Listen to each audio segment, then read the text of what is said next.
WFBB, WIBC HD3, W228CX, Indianapolis. It's Kevin and Query. I throw, you catch. It's not that hard, okay? All right, get the out of here. I'm going to talk a lot about drills and fundamentals. Watch it, watch it, watch it, watch it. On 93.5 Watch it. and 107.5. Boom, baby. The Fan. Kevin, I realize we're going to talk plenty of pigskin over the next 48 hours, certainly, and a lot of that this morning with now the draft eve, thank goodness. But how about Trae Young last night? Did you see that? I thought you were going to begin with how incredible care Marc had with his jar of mayo. Strapped in, safety belt on. You treated it, Marc, like it was one of your daughters. I am. It's a beautiful sight. Father of 3, today father of 4. And brought the little guy in. And I thought for a second you might put in the car seat, maybe in the back. I debated it. I didn't see the mayonnaise. Oh. I'll check your Twitter, my friend. Or go check the fridge, because it's right there waiting for you. Trae Young deserved to be dunking mayo after that performance last night. When he caught the ball in the inbounds pass and like Jaylen Brown started backing up, I had to have been in unison with everyone else thinking, oh, he's just going to pull up from 30, 35. Like that's kind of Trae Young's MO, is a guy that, once he gets inside that logo, from the logo, he can let it fly. And he did that to keep the Hawks season alive. And, I don't think all of a sudden Atlanta's going to win the series, but it does shift back to Atlanta. They'll get DeJounte Murray back for Game 6. And I think more than anything, I'd be thrilled to see that Trae Young 3 go in last night. Now, say that again. I was looking, unfortunately, at this horrific image that Marc has tweeted out and had a momentary freeze. Marc, I think, again, safety 101 simply by you. So look how disgusting that is. It's a picture of a jar that's of mayonnaise. My car you're talking about. That is, I'm telling you. Buckled in, safe and sound. I could have left it by like the vent where the heat was coming on this morning. Oh, a little melting mayo. Yeah. Interesting. Well, we could put it in the Get microwave. a little lead in your go pencil with some little sourness. The guy that had to absolutely love the Trae Young 3 going in last night is Joel Embiid resting the knee. That Celtics series and Hawks series keeps on going. Let it keep going, right? Joel Embiid can rest it for a couple of other nights. That series will now go to a Game 6. The other two last night both ended those series. That would be the Nuggets over the T-Wolves. And boy, I know it's hard to stay up for that Sun series, but Devin Booker put on a show in all 5 of those games. He did it again last night, 45 for Booker. So we're going to get the Nuggets and the Suns in a 1-4 matchup. 47 last night for Booker. That will be the first Western Conference semifinal that we have here this season. I probably am speaking in hyperbole, but I don't know if I don't think I am, at least. Is tonight the greatest night of round 1 playoff basketball we've ever seen in the NBA? This has been a really good round 1 in general, right? We have 4 games tonight. But 4 games, which you don't typically get in one night. You have the Knicks going for what? Their second playoff series win since the turn of the century? Yes. The only other playoff series win they had, they then came and played Indiana. The Hibbert Block, the Roy right? Hibbert Block series, correct. So that will be tonight. The Knicks in Cleveland up 3-1. You're going to have Lakers-Grizzlies Game 5. Of course, John Morant, Dillon Brooks, etc. Those storylines speak for themselves. The Bucks and the Heat. That would be the Milwaukee Bucks trying to keep their season alive, as they are down 3-1 as the 1 seed. And then the final game of the 4-game slate tonight. De'Aaron Fox going to give it a go? That's allegedly what's going to happen. Again, fractured tip of index finger on shooting hand. So doesn't sound too ideal. Yeah, that would be painful, I would think. But do you try to play through it, even working as a decoy? I guess. Watch, he'll probably go out and have 26 tonight. But man, I'd love to see Sacramento win that series. You know what I mean? It's disappointing to see them all of a sudden hit kind of a hurdle. And what a great night. all 4 of these games. Again, you typically don't get this in round 1, but I think it's tremendous tonight. We obviously haven't seen a road team win yet in that Kings-Warriors series. So a busy night of hoops. Obviously, tomorrow will be round 1 of the NFL draft. We are loaded today. I almost am like, should we offer, a jar of mayo to some of our guests today with how many that we have on today? Mm-hmm. There's 64 ounces. There's plenty to go around. Charles Davis, kind of a national name, joining us around 9 o'clock. What? 64 ounces? This is Sam's Club, my friend. They don't mess around. Not getting baby sizes. That's not enough mayonnaise for a sandwich. That's for Biosphere, too. Yeah. What are you going to do with the 64 ounces after the 21 and change you guys for are each of us split this morning? Kind of, maybe leave it in the kitchen. Say, hey, if you community jar, whoever wants it. Again, I'm expecting the plop really to be like, I think we all had the buddy that, played offensive line doing the belly flops in the pool. I'm expecting that to be reminiscent of the plop of the mayo. The coffee's already brewed, so whenever we're ready, we can. I'll tell you what, this is one of the most prepared days Marc Dykton's ever had. Do we need to explain to people what's taking place here?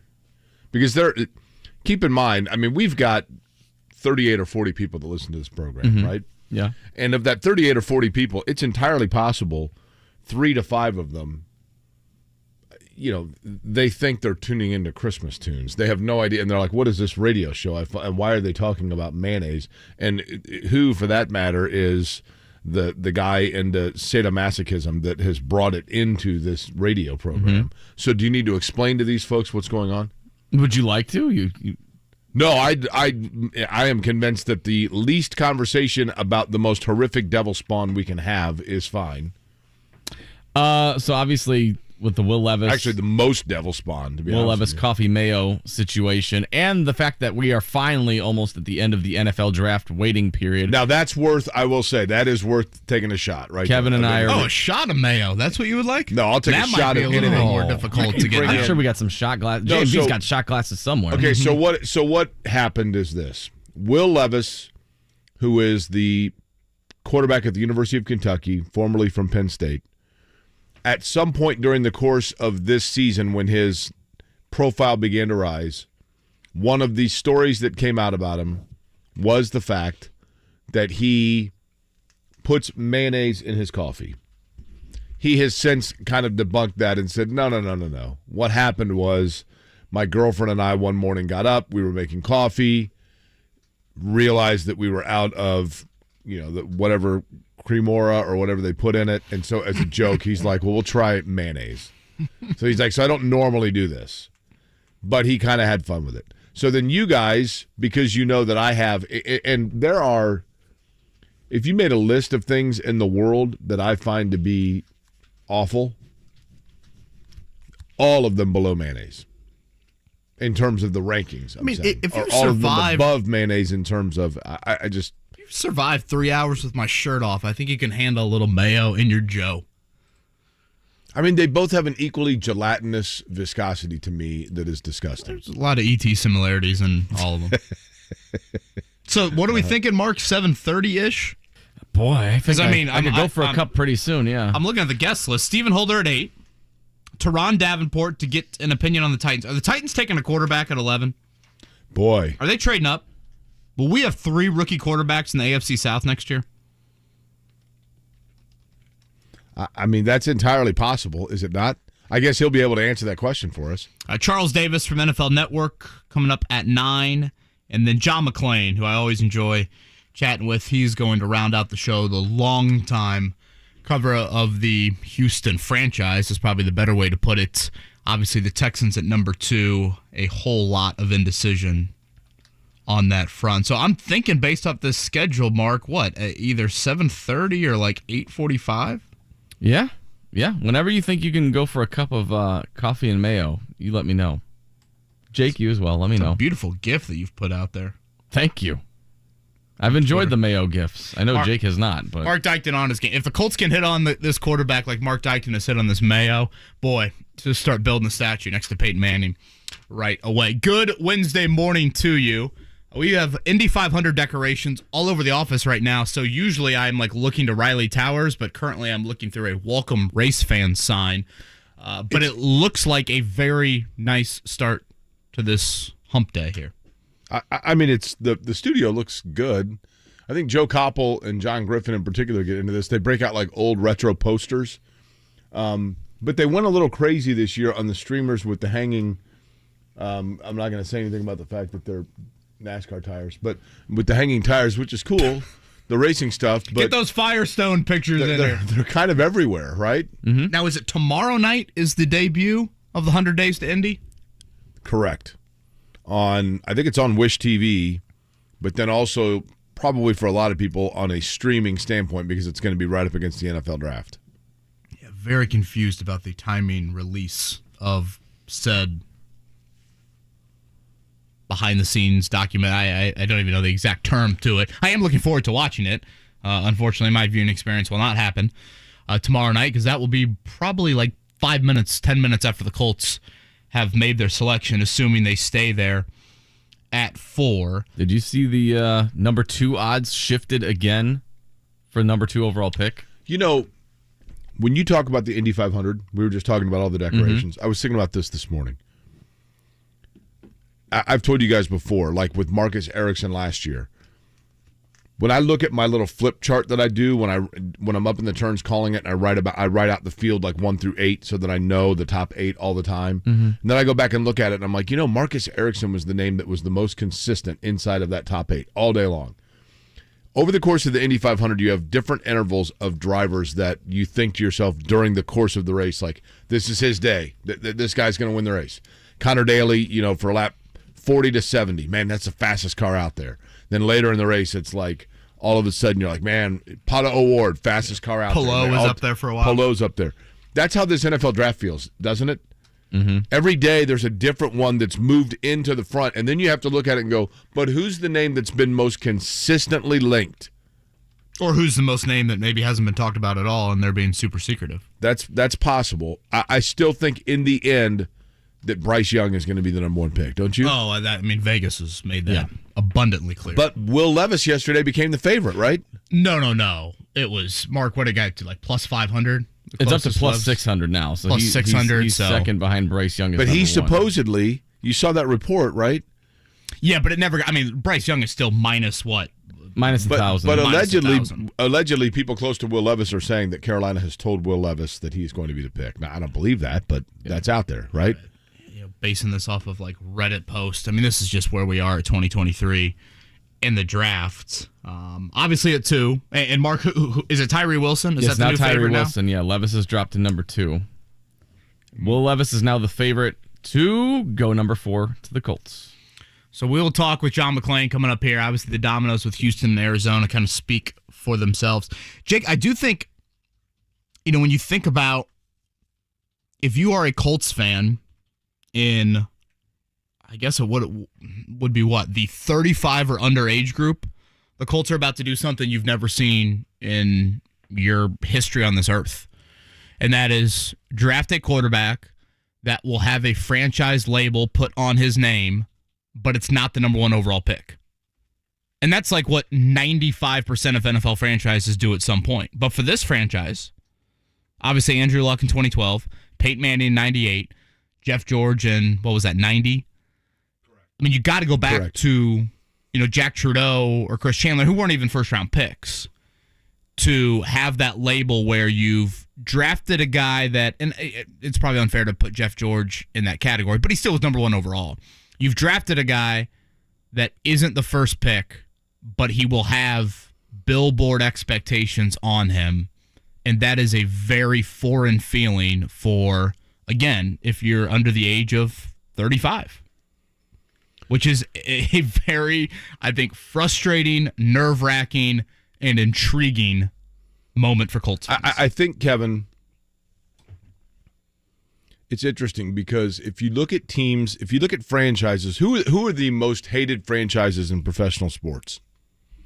We'll go the big 3. We'll exclude hockey. Who are the most hated franchises in professional sports?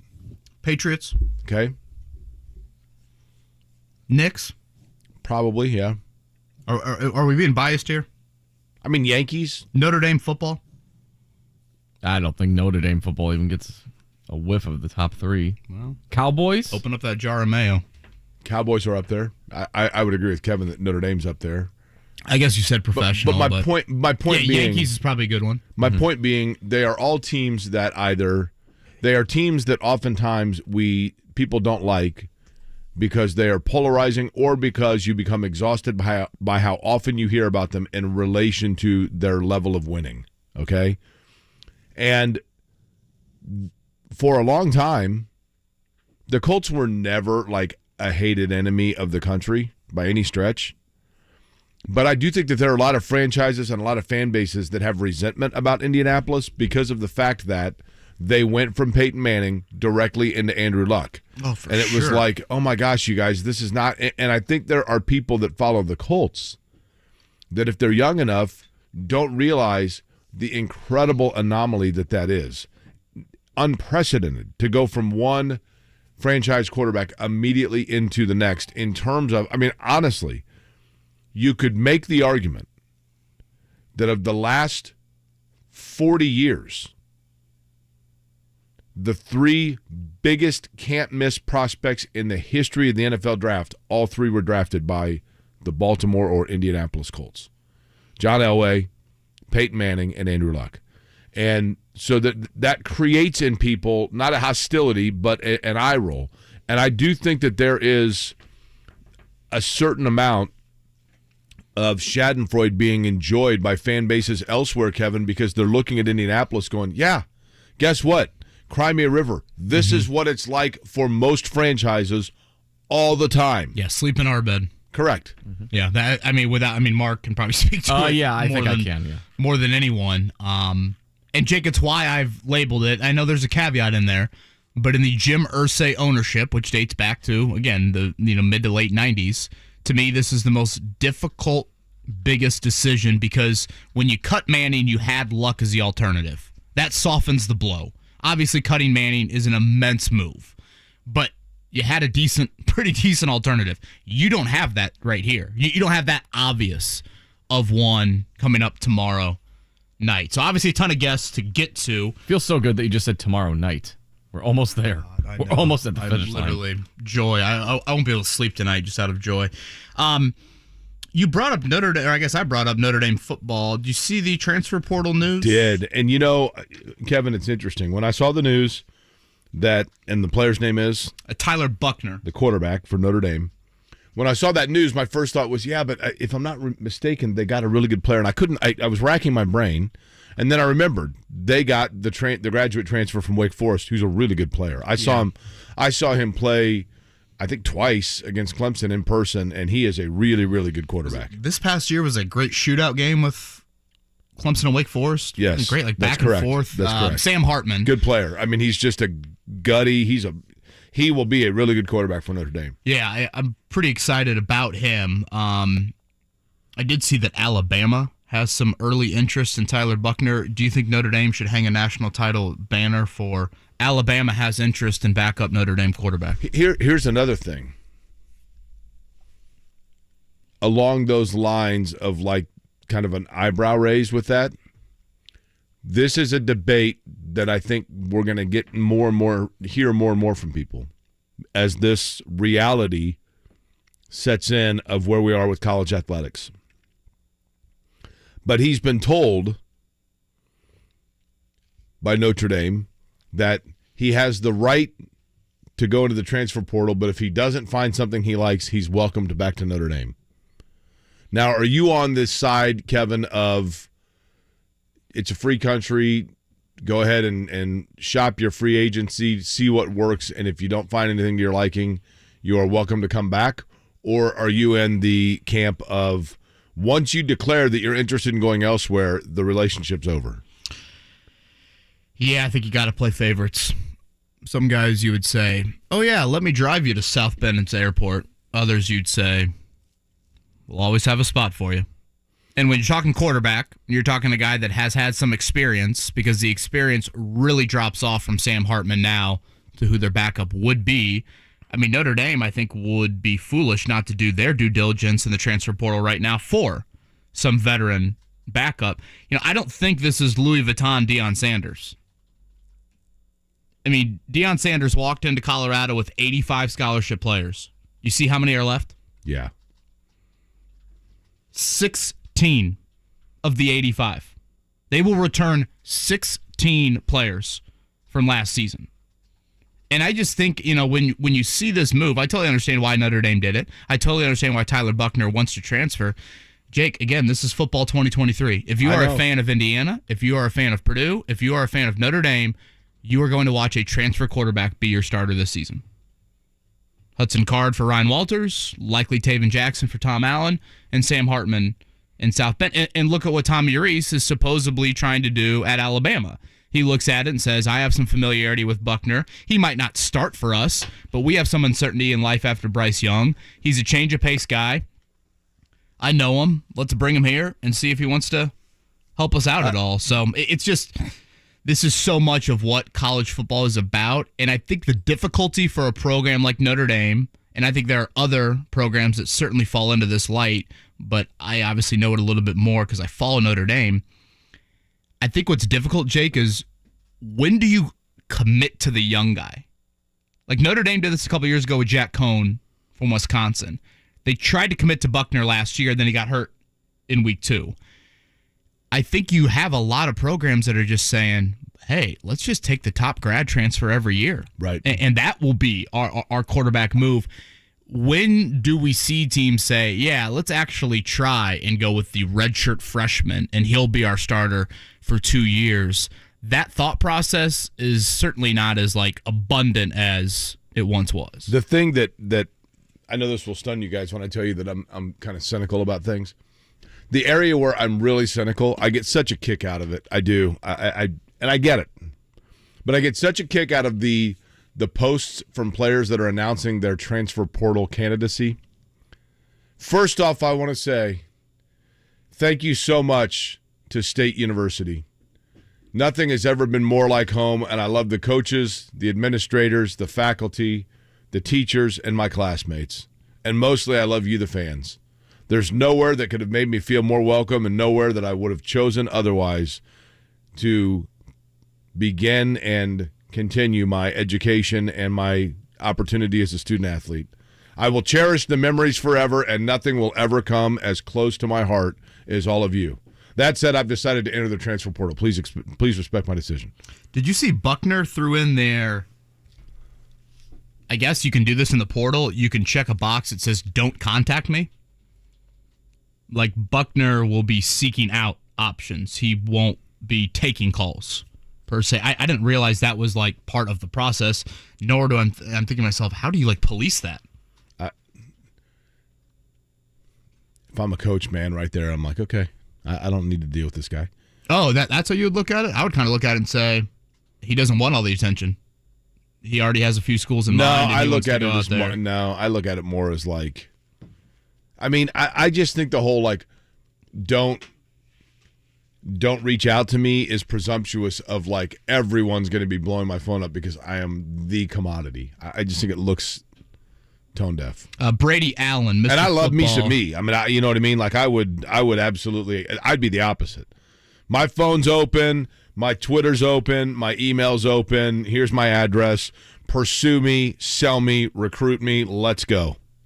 You do hand out your phone number quite often. So. Huh? I said you do hand out your phone number quite often. So you're like, someone talk to me. Anybody. That's right.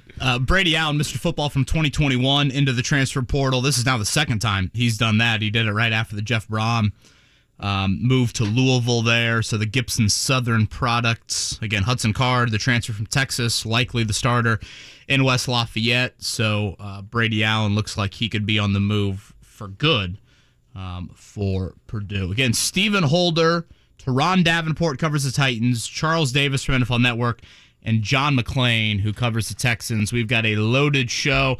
And Marc, is the mayo boiling right now? It's in the fridge, but if you'd like me to throw it in the microwave a little bit, I can. Okay, listen. If we're going to do this, you did say the coffee's brewing? Coffee's brewed, yeah. Coffee's ready to roll. The only thing more disgusting than mayonnaise is coffee. What the hell are you guys doing to me here? What did I do to deserve this? I've been nothing but a great team player. I take red eyes to come back and grace you and bless you with my company and make life easier for you. I haven't taken a vacation since Jimmy Carter was president. I do all of these things, and yet what do? But you decide to take not one but two of the most horrific things on the planet, mix them together, and say, voila, here you go. We're celebrating the almost end of the NFL draft dead period. And don't two negatives make a positive? Yeah. Oh, I don't. That's actually on my college boy. That's on my finals review tonight. I've got. It looks to be a pretty nice Wednesday here in Indianapolis. Again, we've got a loaded show coming up with guests. We will dip some mayo into some coffee coming up in about 15 or so. We will do that. What the hell is that noise? What am I, a rabbit? It did sound a little chipmunkish there from Marc Dykton. Kevin and Query right here on 93.5, 107.5, The Fan.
Visit labors120.com to apply.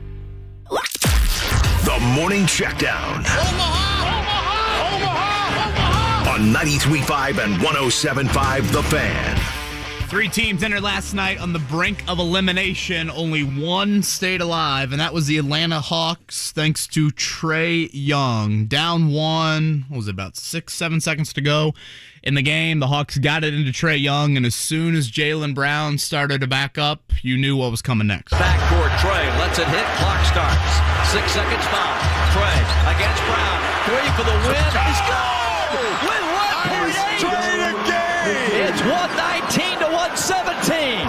There was no doubt about it. Ice trade again. That was Bob Rathburn from Bally Sports in Atlanta. What was the comment there from the color analyst? The Ice Tray, is that the nickname, I believe? I get that, but then what's he say after that? 17. There was no doubt about it. Ice trade again. Ice tray what? Maybe again? He had a couple of those. Again, okay. In the fourth quarter. Ice trade again.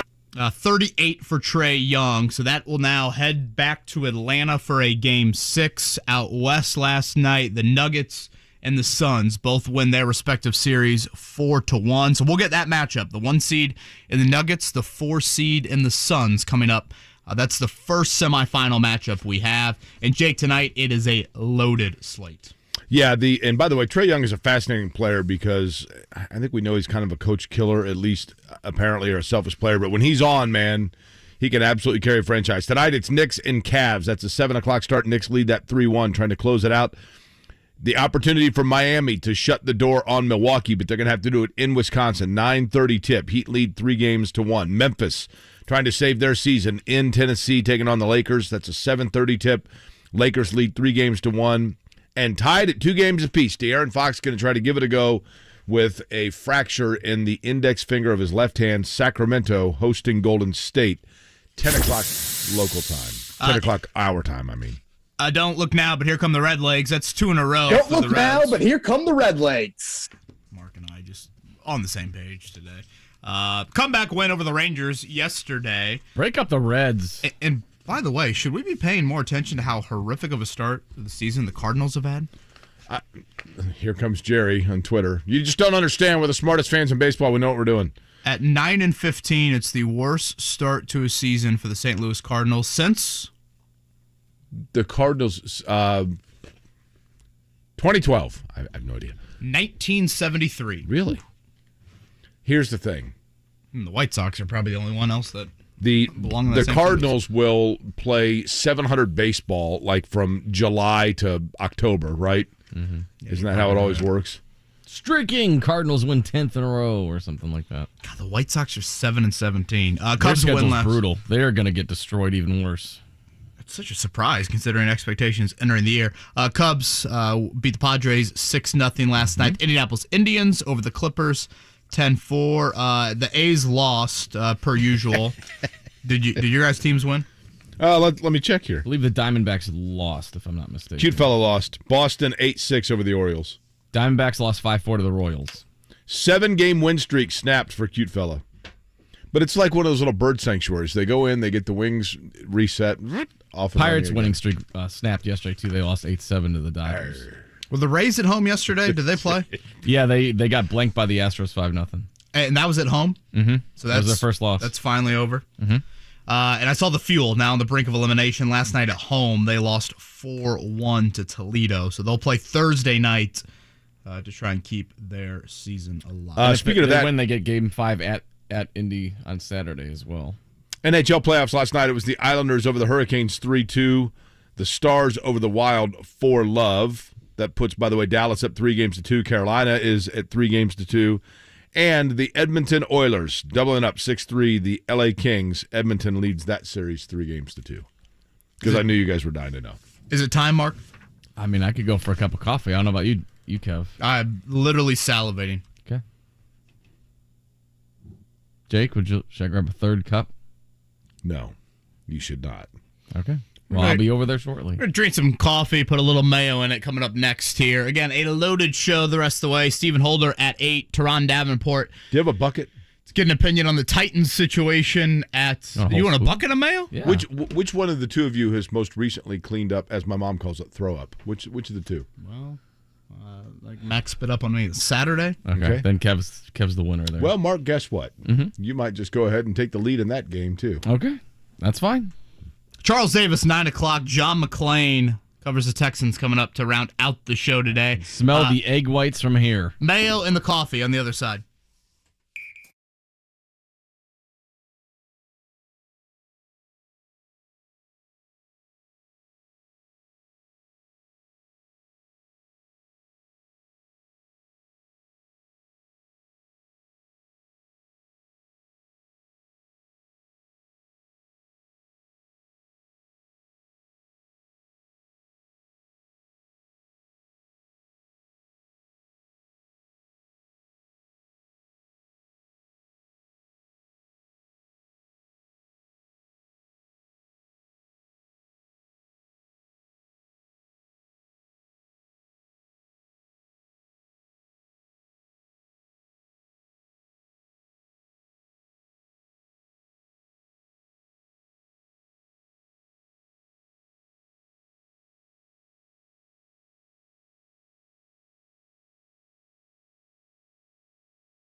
Hey, yo, I really, really love mayo. You're listening to Kevin and Query on 93.5 and 107.5. The Fan. Love mayo.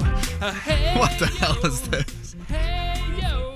Can't tell you last time I've been poured coffee in like a nice 16-ounce styrofoam cup. Do you guys remember when the Panthers made the Super Bowl? There was the guy that had the Carolina Panthers song. Mm-hmm. Yeah, we can play that at some point. And Figure we'll play that tomorrow ahead of the draft. No, the guy that like was standing. Carolina Panthers, sharp teeth and claws. Oh, some guy's been like blowing up my DM. Like, you need to play that song before the draft. That guy also did a song about coffee that is equally horrific. And the only thing more disgusting than mayo or a song about it would be that jackass singing about coffee. So, like, why don't we just go ahead and okay. You know, and as you said, I mean, you brought it up last break, and I thought you were referencing maybe a math final you had taken recently. By the way, 2 weeks from today, Jake graduates. Yeah. Right? That's if I survive this crap. 2 weeks from today. You're not doing it, I thought. You're just going to be a willing participant by viewing it. You're not going to enjoy it. Like he's taking like secondhand. I can go get you some coffee. 2 negatives make a positive is what I was getting at. I'm going to get grief if I don't do it, so you might as well go get a cup, Mark. This peer pressure at its finest. You know, this is like you have the party the night before graduation, and Jake say, "Hey, Jake, jump off the roof with all of us." That's what my wife Ashley said. She said, "You're peer pressuring Jake into doing this." I'm like, he doesn't have to do it if he doesn't want to. Hey, I'm the oldest of my grade, so I was older than all the other guys. So I really never had like peer pressure, to be honest with you. Okay. So I asked my students yesterday what was the wildest thing they'd seen during Little 5 week, and one of them said, they saw a kid go through a windshield. He's okay, but 25, 30 mile per hour driver right outside of Bill Armstrong Stadium, boom, through the windshield. Another one said at a party, 17th and Dunn-ish area. He's okay? Jumped off a roof onto a table. Didn't look as fluid as he thought in his mind, but that one is also okay. You ever think about like some of those not to say that like I was, been close to being hit by a car like that, but like, let me tell you, near misses like that. Okay, the Monon, where the Monon is in Broderpool. Right by Chipotle, McDonald's. Correct. Long before that was the Monon, that was simply a deteriorating train trestle that came out of the woods, essentially, into the White River. And when I was in high school, we would walk out to it and jump off of it into the river. And my mom one time says to me... By the way, Marc's smile looks like a kid on Christmas morning. My mom one day says to me, now, when you go to Broderpool with your friends, what are you doing? And I thought, oh, gosh, she knows that we're jumping into like 4 feet of water into what probably is raw poo water in White River. And I'm like... it's kind of like what we're drinking right now. Very similar. And so finally I confessed to her. I go, we're jumping off the train trestle into White River. And my mom goes, oh, thank goodness. I thought maybe you were doing drugs. No, Mom, just risking our lives. All right, so Marc's got the mail. Can I see this? No, you cannot. Oh, my gosh. Marc, that jar is massive. I told you, it's from... Can you put it, show the camera, Marc. Right over Jake's shoulder. And can you tag, who's our Dukes? Can you tag Mayo. Dukes? I mean, we could potentially get a sponsorship out of this. There you go. First off, this coffee's hot, is it not? Yes. I don't drink hot coffee. Oh, gosh. Marc, bring that over here. I'd love to just get a little plop right in the old hot Joe here. All right. Here. Bring it over here for the camera. Again, this is in honor of Will Levis. Could be the Colts draft pick. God, it is a little bit more horrifying than I thought. Yeah, so you admit that mayonnaise is disgusting, right? By the way, this expires 1 month from today. Okay, do you think Marc is going to... All right, great. And wait a minute, you bought this when? Nice little plop my God. There. You see that spoon? Beautiful. Thank you, Marc. Let's see if we can get the plop on the sound effects here. How good are our microphones here? Oh, that was a thick drop right there. You see that? Like I said, it's the offensive lineman doing the belly flop into the old pool. You got to put the lid back on this, man. Oh, you got to stink up this whole joint. Boy, I don't get a nice little mix of it. I don't think Can you imagine Will Levis and his girlfriend bonding one morning over coffee and mayo? Ingredients: soybean oil, Are we cheersing? Should we all? Egg yolks, water, distilled, and cider vinegar. I think we need to drink this quick. This is salt, paprika, and natural flavors. What in God's green earth are you guys about to consume? Will our listeners let us know if they heard the plop? I feel like it was a good sound. They absolutely heard it. Are you kidding me?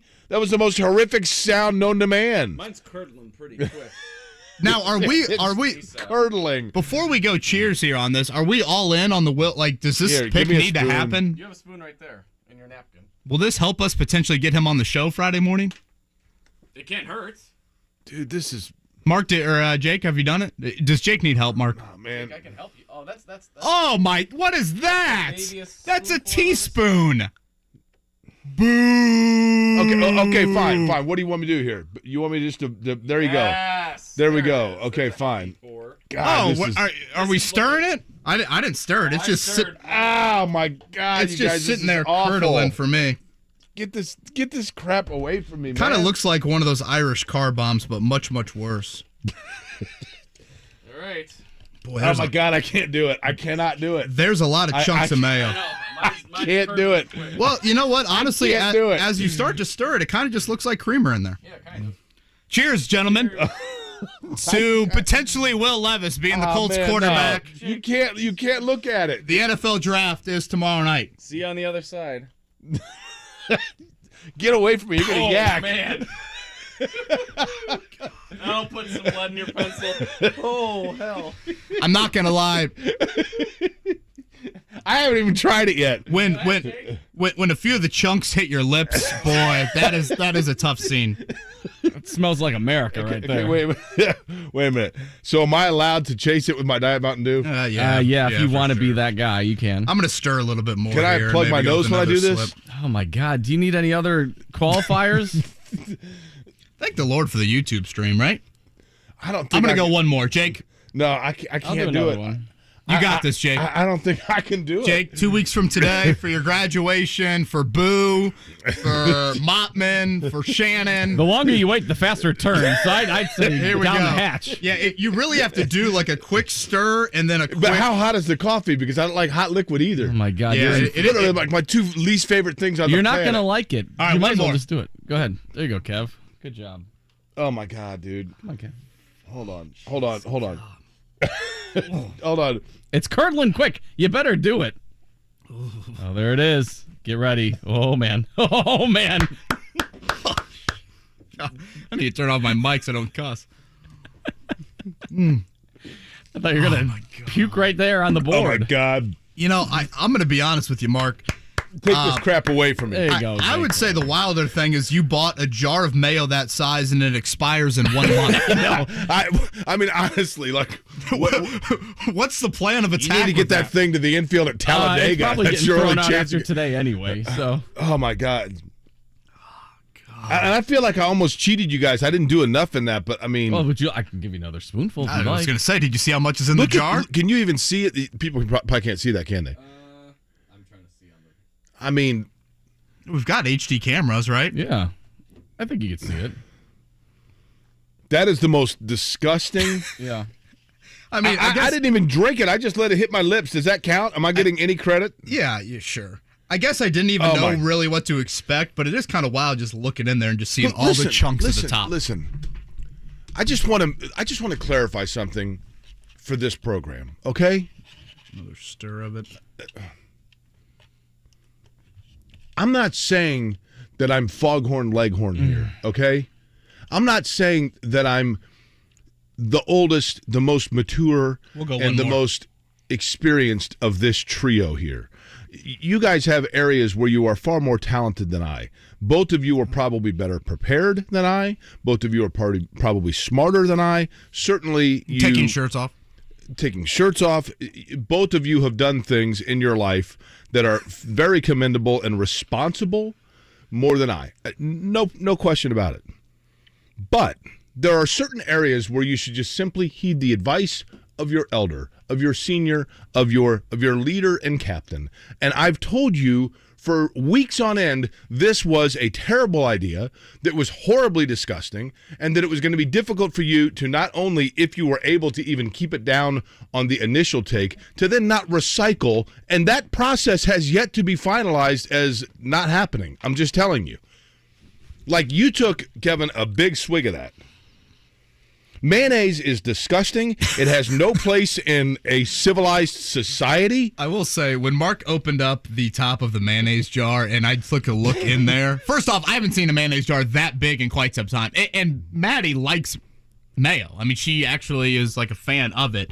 Oh, God, Jake. We have a text here from a listener. I won't reveal the name. Jake reminds me of my wife, always blanking and trying to get out of a task. Okay, well. Well, eventually, Jake did get there. Sounds like the plop was heard. Is that the plop heard around town? Oh, for sure. Are you coming back for more, Mark? Any more? Oh, Mark's got a spoonful. Oh, is that Jake's shot of mayo? Man, get that the hell away from me. Oh, my gosh. Oh, Mark. God, Mark's crazy. That was a bad choice, but Mark just took a spoonful of mayonnaise. Mark is immediately regretting his decision. So in 37, what are we, 37 hours away, will the Mayo Man be the pick? Kevin, I really do believe he is going to be. Should I brought Tums today?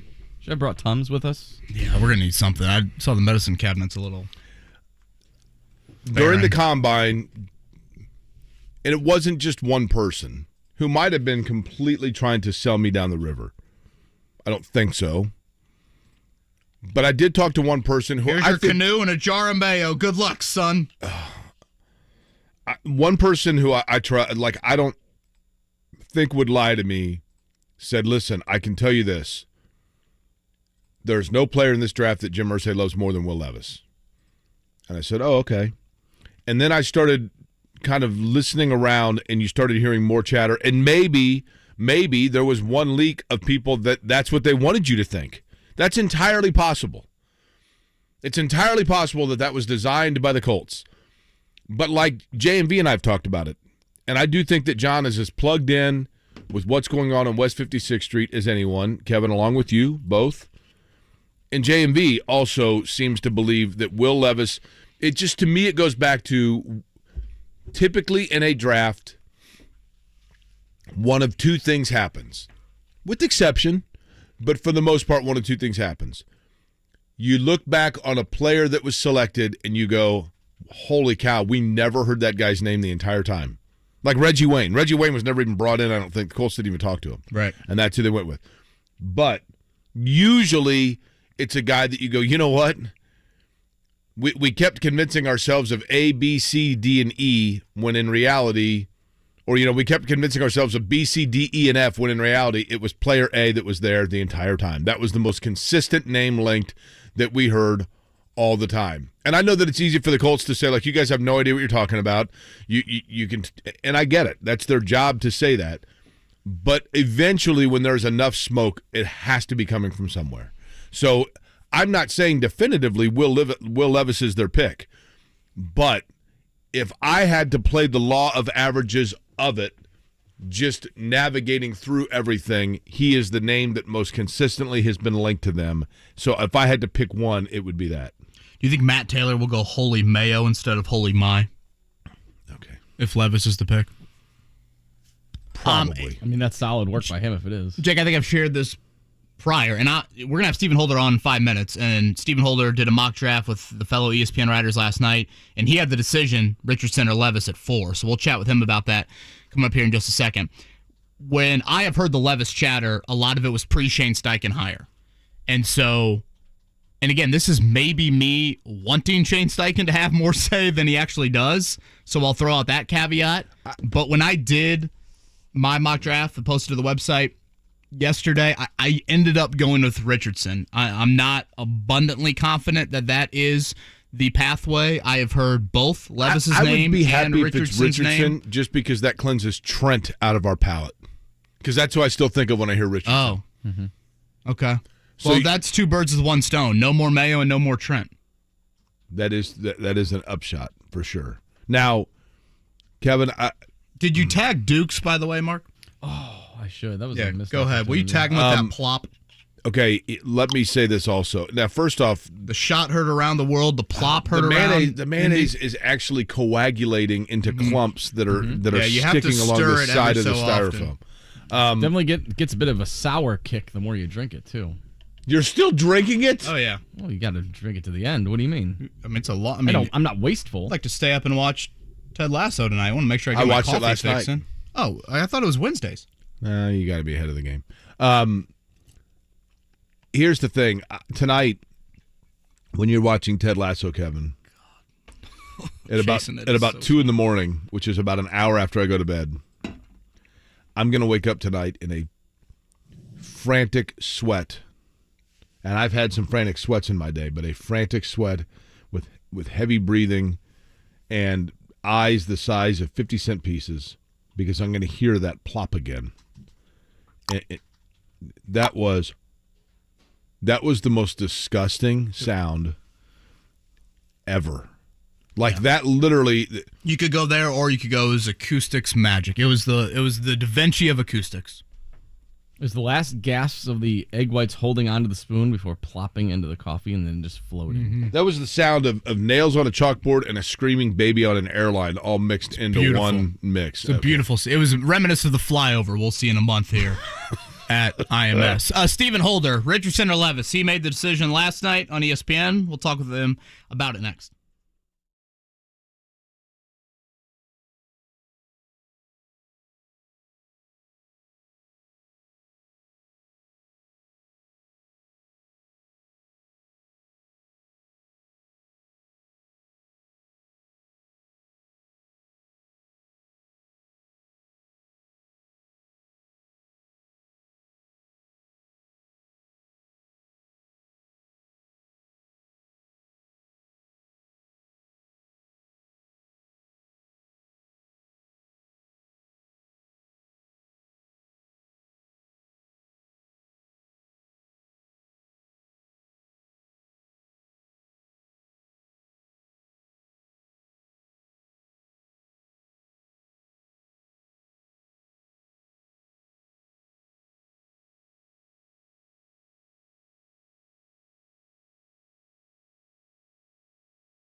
To Kevin and Query on 93.5 and 107.5. The Fan.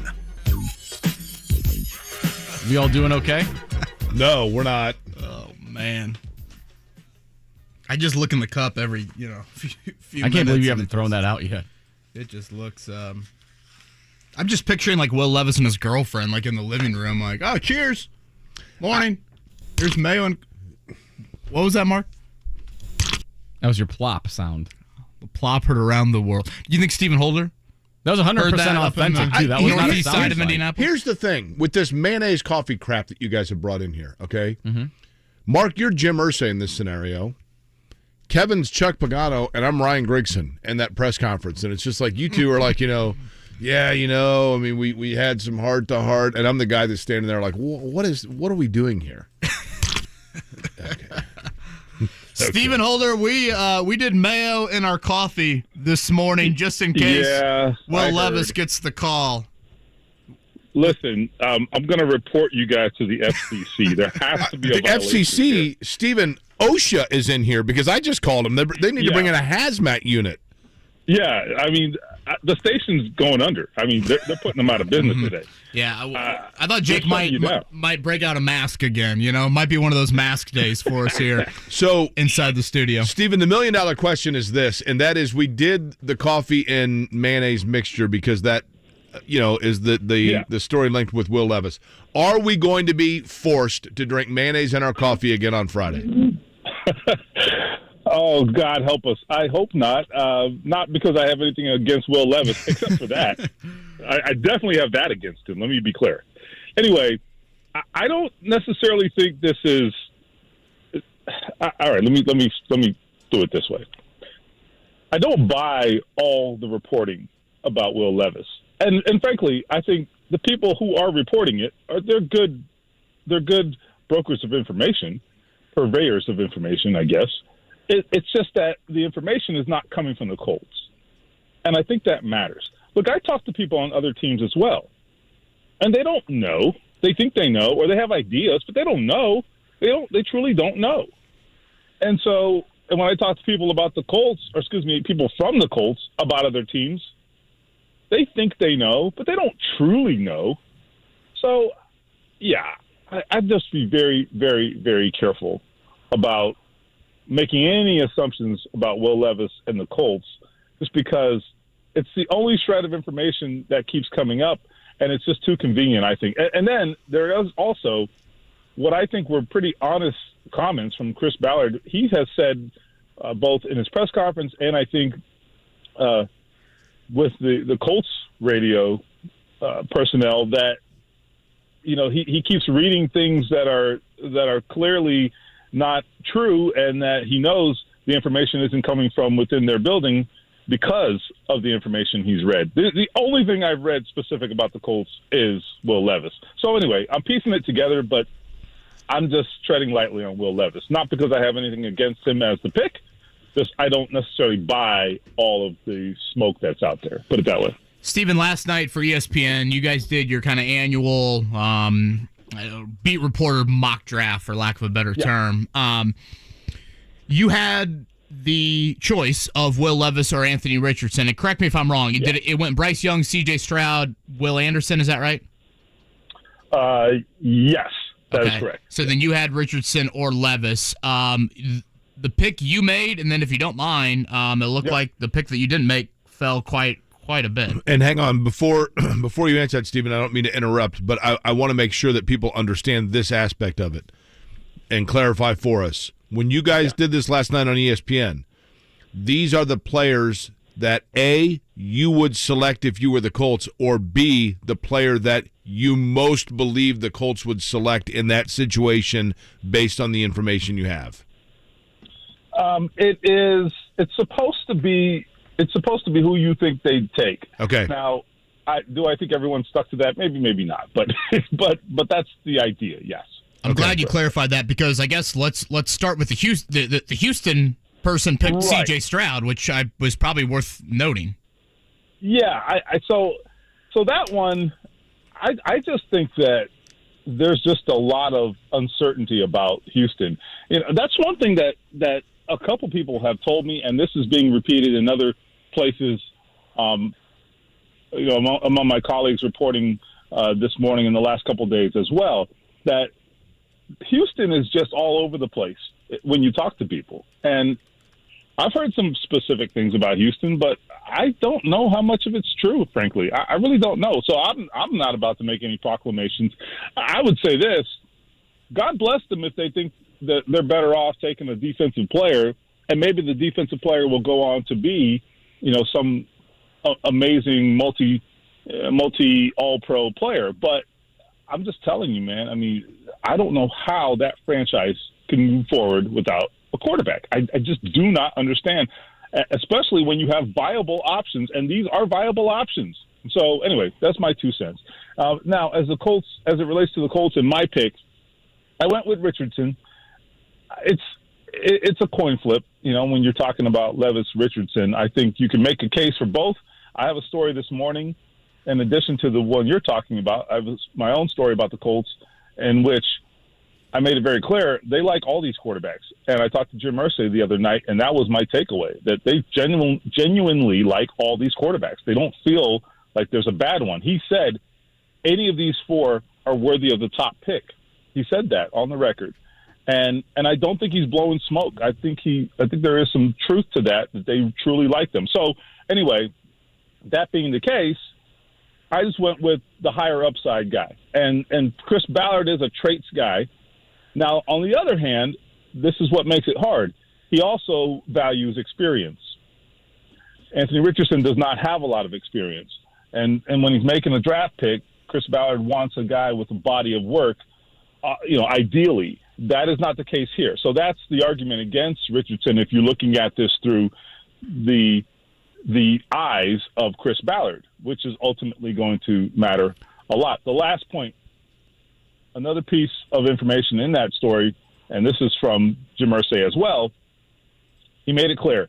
Shane Steichen is going to have a lot of influence on this, and he should, frankly. So that'll be an interesting part of this as well. Stephen, does it play a factor?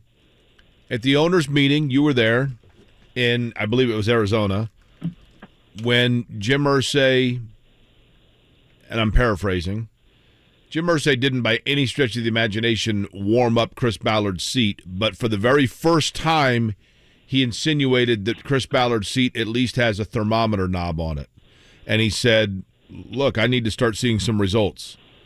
If you're Chris Ballard, does that in any way, shape, or form influence your decision based on the amount of margin for error you believe that you can create for yourself with a guy that might have a higher upside but is going to take more patience? No, I actually don't think – I know what he said. And to go back and to be clear for people who aren't familiar with the conversation, Jim Irsay was asked, I asked him, in fact, I said, look, you definitely seem to be embracing the idea that this is going to take time, whatever process the Colts are in. And he said, yeah, that's true. But he said, yeah, at the same time, yes, you do need to see results. You need to see the arrow pointing in the right direction effectively.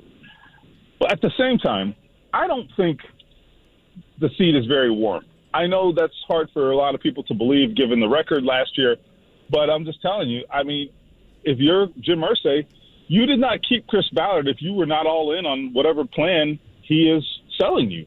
Otherwise, this is a waste of everybody's time. He has to be all in on it because you kept the guy and you're allowing him to both hire a coach, draft the future size quarterback. If you're not all in on the way he's going about it, you should have fired him, frankly, and just started over. So the way I see it, Jim Irsay, he's in. He's in for however long this takes. It doesn't mean it's infinite, no. But, I mean, for the foreseeable future, Chris Ballard is the general manager, unless this thing just completely crumbles and falls apart. And I don't mean this year. I mean a couple of years from now.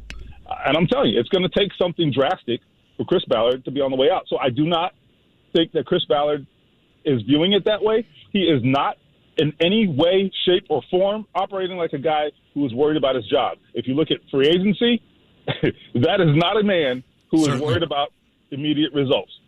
I'm telling you now, Colts fans, Chris Ballard's your guy. Like it or not, he is your general manager. Take it or leave it. Stephen Holder, ESPN.com. He's with us here on the Payless Liquors hotline. Okay, so the mock draft last night, Stephen, you went Anthony Richardson. Will Levis then fell all the way to number 19 to the Buccaneers, which I thought was interesting. And then you also mentioned, I guess, that you had a conversation with Jim Irsay, and I know you kind of hinted on a few of those comments. One being that all four of these quarterbacks you feel like are pretty close in the Colts' eyes, and that Shane Steichen, which I think is great news for Colts fans, will have heavy say in this decision. Were those kind of the two main draft-related topics from Irsay? Anything else from the big guy that we should note? Well, I'll say this. A couple things. On the Levis thing, first off, what I would say is I don't know. I think there's always that possibility, right? That there could be some huge fall for any of these quarterbacks. There's always one. I think I'm trying to think of an example. I mean, Justin Fields, for example, right? I mean, no one expected that fall a couple of years ago. So that's totally possible. But at the same time, I do think there are a number of teams, I would say, throughout the bottom half of the top 10 and into the teens that really would be at least have to consider that move pretty seriously. I think about Tennessee. I think about Atlanta's a team that people are telling me to really watch. I heard that as of this morning, in fact, from another team staffer from another team. He said Atlanta, like if Stroud falls, I heard Atlanta's going to be all over that. So anyway, I think Levis is a really fascinating guy to watch if he falls, because there are reasons to love him, and then there are reasons to kind of be just kind of agnostic about him. Just depends on where you are. Anyway, on Jim Irsay, here's my big takeaway. I did mention a couple of the big ones. The other thing I mentioned, or that he mentioned, I should say, is that I really got the impression that they really like all these guys. They legitimately like them all. And then the other thing I would say is that he said that they are actually still working through this. And he even went so far as to say, look, I know it sounds like I'm just giving you a line here, but he says this is as hard and as heated a debate as we have ever had about quarterbacks or about any first-round pick, frankly. He said that, and I thought that was fascinating. I think it's a good thing, because if there's that much intense discussion about these quarterbacks, it tells me that they all have real merit that the Colts are considering, and that they see a way or a path to success for all of them. They could be wrong, but just looking ahead and prognosticating, they see a path to success for all these quarterbacks. And I think that's a great thing if you're a Colts fan. I'm not expecting this to be the case, but let's play this one out. Bryce Young goes 1, and then let's say the two defensive ends go 2 and 3, Will Anderson and Tyree Wilson. Yeah. That leaves CJ Stroud, Anthony Richardson, Will Levis all on the board for the Colts at number 4. Yeah. Do you think it would be pretty clear Stroud, I guess Richardson, and then Levis in their eye? How would you... Again, I think to the common fan, everyone would say just run up there with CJ Stroud with that card. But if these test scores are somewhat accurate, and I guess we can debate that, I could see the Colts being a little bit leery of that. I hear you. I think the S2, we got to look at it this way. It depends on all right, here's the thing. It's not a matter of whether you think the test has value. The test has value, we think. It appears, right? And I think the teams that use it clearly think it has value. That's fine. The question is, where does that fit into the entire picture? And we, as on the outside looking in, it's possible we're overvaluing where that test ranks in terms of how they assess the player. It's a piece of it. It doesn't mean that a lack of success on that test means that everything you love about that guy is invalidated. And so when I bring it to the Colts, clearly they think the test has merit. I think they do pay attention to it. That is my sense. They haven't definitively said that, but I get the idea or the sense that they do. And if that's the case, I think Chris Ballard's too smart to look at this from the standpoint of, all right, we're going to pass because of that single measurement. I think he's too smart for that. I think you would have to be ignoring so much else about CJ Stroud to make the decision based upon that one element. I think that is short-sighted. I think that is foolish. If you like the guy, take him. Now, if you're not sure, then don't take him. But that has to be for a variety of reasons. It can't just be because of the S2 test. That is my view of it. And so I would hope between Chris Ballard, as I said earlier, valuing experience, and we know that his history of valuing players from the Big Ten, we know that he has ties there. I will tell you, he likes Justin Fields.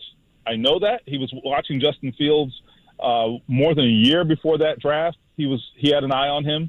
So I think there's a lot of indicators that CJ Stroud, if available, would be of very, very much interest to the Colts, or of high interest to the Colts, I should say. Steven, I'm going to ask about this S2 test in this question. And this might be, maybe I'm about to horrifically embarrass myself on this radio program, which would not be the first time. That's never happened. That's right. First time I'd ever heard of this test was like 3 weeks ago. Yeah. And, there's always an end-all, be-all at the Combine. For a while there it was, you've heard my whole rant on that.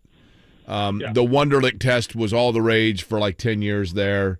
When I was a kid, the SAT was a big deal. Then the ACT became bigger, et cetera, et cetera. What is the process by which a test like this gets all of a sudden adapted or utilized by the NFL? And I'm being serious. Does the developer of this test sell it to the league? I mean, how does it become a thing? No, great question. I think one of the misnomers people have about the draft is that there's always just been this one test, like the Wonderlic.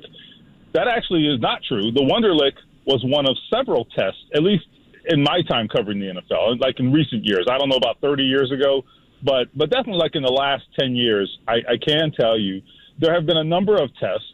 There was the Wonderlic. There were a battery of psychological tests. I don't know what all of them even measure, okay? I don't. I'm going to tell you the truth. But I just know that there were multiple tests. And the way they work is various teams buy into this. I actually think that the people who run the Combine administer this stuff. And then the teams can either pay attention to it or not, right? So, and I'll double check on who actually administers it, but I believe that's how it works. My understanding is, some teams subscribe to them and some teams don't. The information's there if you want it. Yeah, it's like half the league, I think. Yeah, exactly. So there are companies, you mentioned the SAT. So like the College Board, right? They put together the SAT and the AP test that you take in high school. I didn't take too many of those, for obvious reasons. But anyway, so it's very similar to that. These I don't know what type of companies they are. I guess you would say sports science companies, I suppose you might refer to them as. They develop these different measurements. Look, everybody's trying to get an edge and sell their product. It's very much like that. But for it to mean anything and for it to have value to the NFL, you've got to show that it's meaningful. And so it needs to develop a track record. So over time, different players have taken this test, and there has been at least some track record developed that it has some success, or has had some success in showing or predicting, the outcome of quarterbacks in particular. So anyway, I would also say this: it's not an intelligence test, because that's something that people also get wrong. What it is it measures things like spatial awareness and reaction time, things like that, which are very useful, you might imagine, when it comes to trying to read a defense or find the safety or recognize a coverage. It doesn't mean you're stupid if you do poorly. It just means you didn't see it nearly as quickly, right? So that's a totally different measurement than just pure intelligence. So that's an important distinction as well.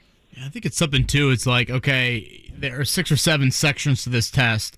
Show me on film where CJ Stroud's play meets the lack of a test score. Like, okay. No, perfect example. Okay, yeah. Show me where he struggled with the last second sort of decision. Now, you can throw out there that obviously at Ohio State was such a talent advantage they had pretty much week in and week out that he wasn't maybe put in as many of those situations as some other guys. But, for it to be the end-all, be-all, I think would be pretty short-sighted by teams. Steven, I know you're exhausted, so really appreciate you hopping on with us pretty much every week here in the offseason as well. And hallelujah for tomorrow night at 8 o'clock. Yeah. Hey, one last thing I'll just add to what you just said real quick. It's very much like if you look at someone who runs a poor 40 time and then you watch the tape and you're like, this guy outruns everybody. Well, maybe that 40 time was the outlier. So it's very much like that. But anyway, thanks for having me, guys. It's always a pleasure. And let's just keep the mayonnaise out of the coffee. Here's my last one, Steven, before you go. Since you made the mayonnaise comment, I'm sticking you with one more. I got to throw this away now that I look at it again. It's really getting chunky. One-word answer. I know you kind of gave the answer here, but one-word answer.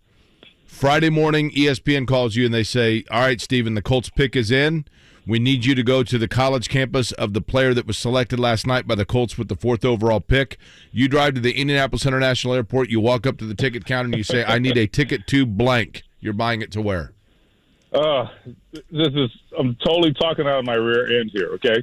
I'm going to say I'm going to Gainesville, but like I said, man, I'm talking out of my rear end. I think CJ Stroud is the key to all this, though. I would agree with that. If he's there, I think it's going to be hard for them to pass on him. Yeah, I agree. I agree. Thank you, Steven. All right, guys. That's Stephen Holder right there from ESPN. I can't. You probably have to, fly through Atlanta to get to Gainesville, maybe? I can still smell the mayonnaise. Yeah, should I throw it away? What was that, Mark? The plop.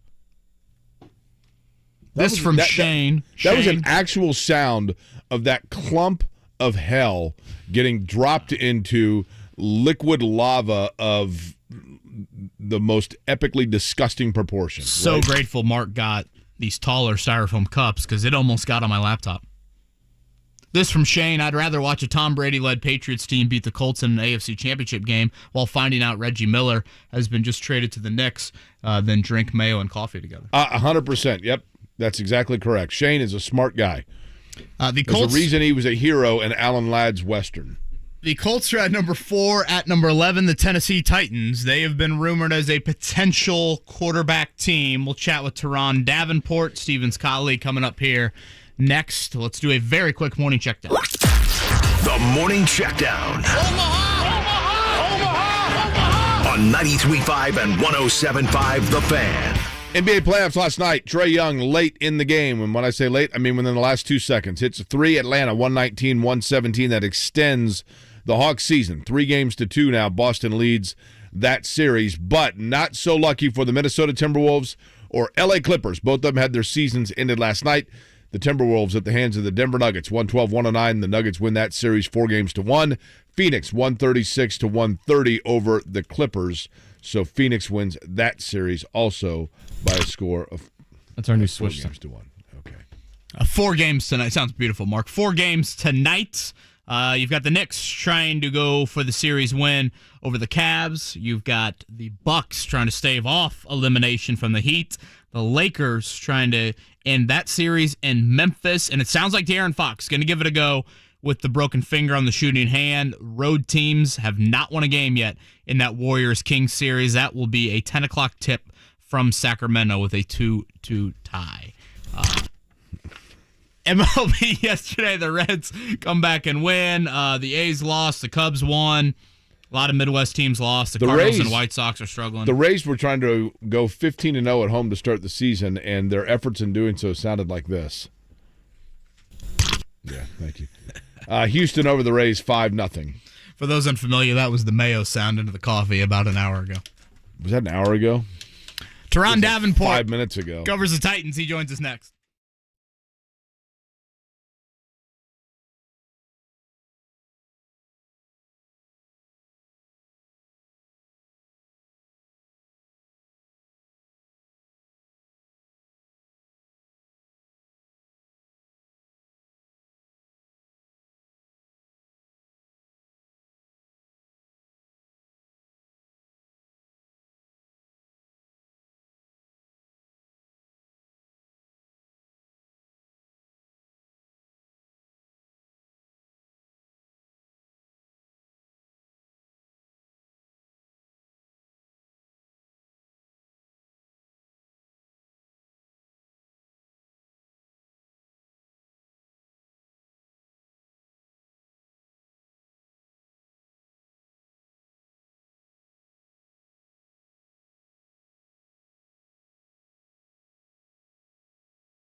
Kevin and Query on 93.5 and 107.5. The Fan. Well, certainly over the last few weeks, we've talked a lot about another AFC South team. That would be the Houston Texans sitting there at number 2. But don't forget about the Tennessee Titans with a new general manager at number 11. It's been quite an interesting last 12 months for the Titans. What is the direction of their franchise? Let's get into that more with Turron Davenport from ESPN. He joins us now. Turron, thanks for the time this morning. Yeah, for sure. Thanks for having me. Turron, we just had Stephen Holder on with us, and you guys did that mock draft last night, and he took Anthony Richardson at number 4 with Will Levis still on the board. You got up with the Titans pick at number 11. You did not go quarterback. Can you kind of share some of the reasoning on why you did not go QB and ended up going with a pretty talented player to the Big Ten? Yeah, I think it's really a matter of the Titans needing a player that could have an impact right now, and that's the type of guy that Jaxon Smith-Njigba brings. He's a talented player, right? And, he'll come in and he would help them out right away, fit in opposite Treylon Burks and work the slot position. And I do know that there's interest in Levis. I just don't know that they pull the trigger right there. I think they go with Tannehill this year and kind of see how things work out next year. The interesting thing with that, Turron, this time a year ago, there was a lot of discussion about Malik Willis, and he was kind of the quarterback in that draft that was the wild card. And I liken it a little bit, and maybe it's a totally unfair comparison, to Anthony Richardson and the fact that it was kind of a late developing name that people were going off of the ceiling as opposed to the floor. He didn't get a lot of reps, obviously, last year. I'm talking about Malik Willis for Tennessee. But yet late in the year, he was essentially shelved for a guy that had been a journeyman. 51% completion, if I'm not mistaken. Not sensational numbers. Has Tennessee already turned the page on Malik Willis? No, I don't think they've turned the page on Malik Willis. It was always a developmental type of thing. He was more of a guy that John Robinson wanted than Mike Vrabel. But once he was in there, Mike Vrabel was committed to coaching him up. But again, it was something that they were developing from the ground up. And one thing that you have to remember is when you look at this Titans team, they roster, I think it was, over 80 players on game day, which was just short of their record that they set last year or 2 years ago. So during practice, they were at basically a walk-through to jog-through pace. So there's no opportunity for Willis to develop. He's not seeing everything at game speed, except for when he's in a game. So that, I think, really contributed to him not coming along the way that they wanted him to, or the way that more media and fans wanted him to. But one thing that I got from the QB coach, Pat O'Hara, before he moved on to be pass game coordinator, was he said that, sometimes you got to take the stairs, not the elevator. And that just is a testament to just like the slow developing process that they're working on with Willis. I sometimes do that here. I call that my workout for the day, honestly. Turron Davenport from ESPN is with us. Covers the Titans. You've heard him on with us before. Turron, this time last year, the Titans were about to make what I thought was the best move for the Colts around the draft, and that was trading for A.J. Brown, trading A.J. Brown. Obviously, that did not work out for the Colts in terms of winning the AFC South, but still, I thought it clearly a huge loss for the Titans. If I threw the name out of Derrick Henry and the possibility of him getting moved tomorrow night, where would be your level of surprise in Henry getting moved this weekend? Oh, yeah, I would be extremely surprised if he got moved this weekend. And I think when you look at Rand Carthon, I actually asked him yesterday, whether or not whether or not he's even fielded calls for Henry. And he said no. And he said he talked to him and he knows where he stands with the organization, the same thing as he did with Tannehill. So I'd be very surprised if he got moved. And it wouldn't really make sense because the compensation that you're going to get for him, I don't think is I don't think it measures to losing him. It's not worth it. We were chatting a lot here as the season moved along on what would the Colts do? Would they clean house? Oh. Do you think he got wind of our mayo in the coffee? Probably. Not those guys. I wouldn't blame him. I'll call him back. He passed on Will Levis. as well, by the way, with that 11th pick. Jaxon Smith-Njigba, as you said earlier. I did find it funny yesterday when we were talking to Ross Tucker, who did a great job and is really good, but when he was talking about, he said, I'm looking at these mock drafts and nobody's willing to pull the plug on Will Levis. They're just not going to do it. And I'm like, well, they're mock drafts. I mean, well, what does that mean? Like, when it comes down to it, nobody's willing to pull the trigger. And I'm like, this is like fantasy football. It seems like those in Vegas, I mean, they're the ones, that really have Will Levis driving pretty high up there. Turron Davenport back with us here on the Payless Liquors hotline. Turron, I wanted to get to, like you said, new GM with Mike Vrabel. Here in Indy, they decided to keep the GM, hire the new head coach. You don't typically see, like, the new GM, and you also keep the head coach. So I guess, Ran Carthon, what does that mean for Mike Vrabel, and how does the control change at all for Mike Vrabel from John Robinson to Ran Carthon? Yeah, that's a good question. I think, when you look at Mike Vrabel, he's firmly entrenched as the head coach, and he's someone that the controlling owner, Miss Amy Adams Strunk, is very fond of, and he helped reestablish the culture and get this team to be a relevant organization in the league again. So I think when you look at it, it was all about a collaboration. That's a word that you hear over and over and over again when Rand Carthon speaks, when Mike Vrabel speaks, the few times Miss Amy Adams Strunk spoke.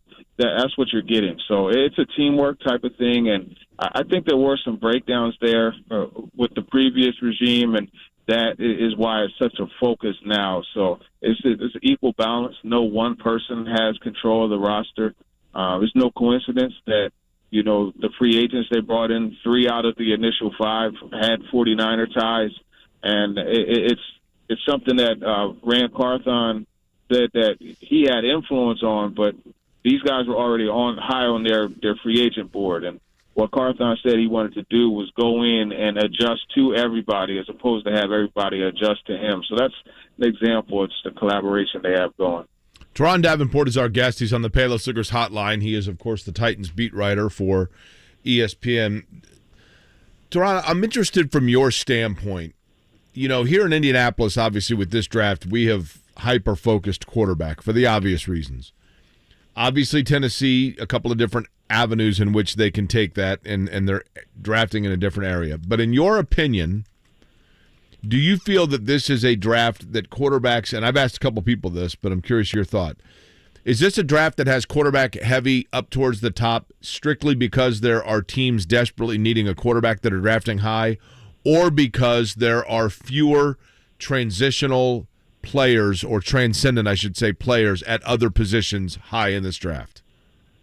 It's kind of a combination of the two. I think when you look at this draft, and it's something that Rand Carthon spoke about, when he was asked about best player available versus need and how you stack your board, there's a lot of positions where you could get a guy a bit later that... Gosh, it's got to be the curse of the Mayo. Yeah. Telling you. Hey, you guys are the ones that had the great idea, right? I know.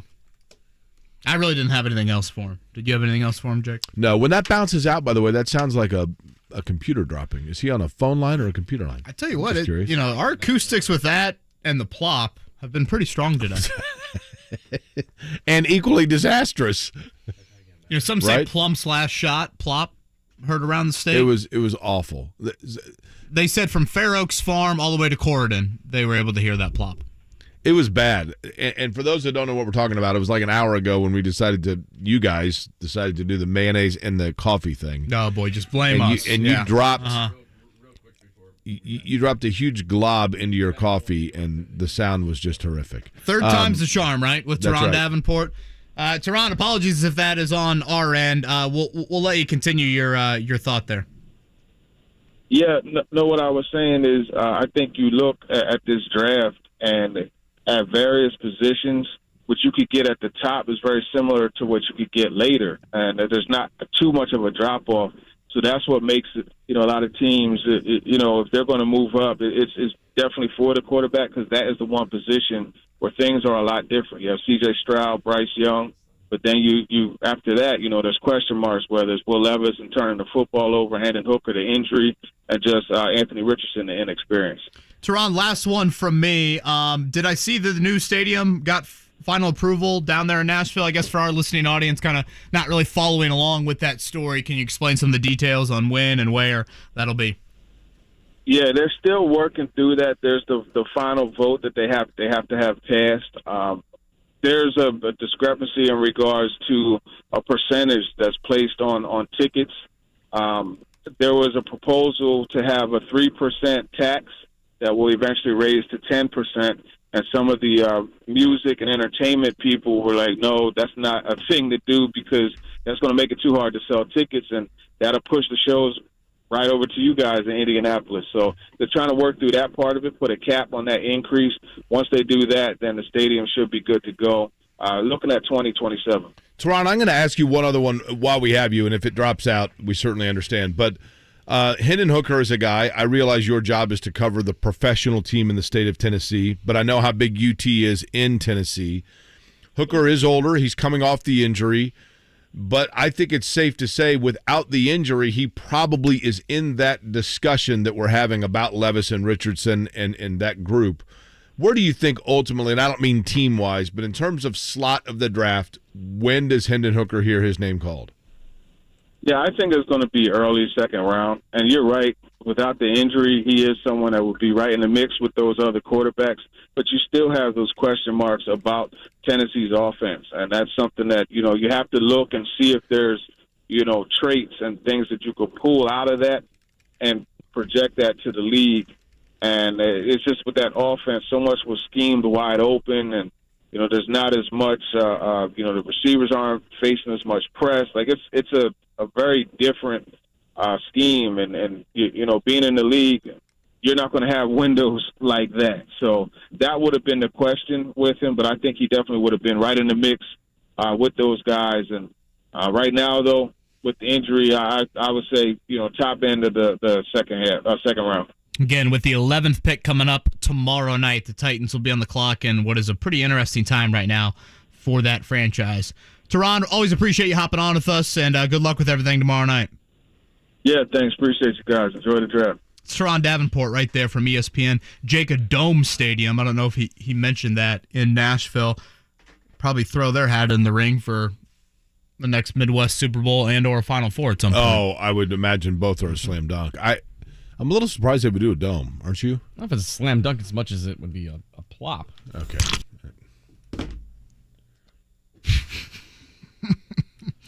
The smile on Marc's face when he just carried that mayo. I mean, literally, looked like he was carrying one of his girls. Yeah. Proud dad. Okay. You brought over the mayonnaise. Mm-hmm. I can't get over the fact that it is expiring in a month. Yeah. Uh-huh. The thing could fill up half a turn at the speedway. That thing could expire in 2 years, and I don't think I'd get through it.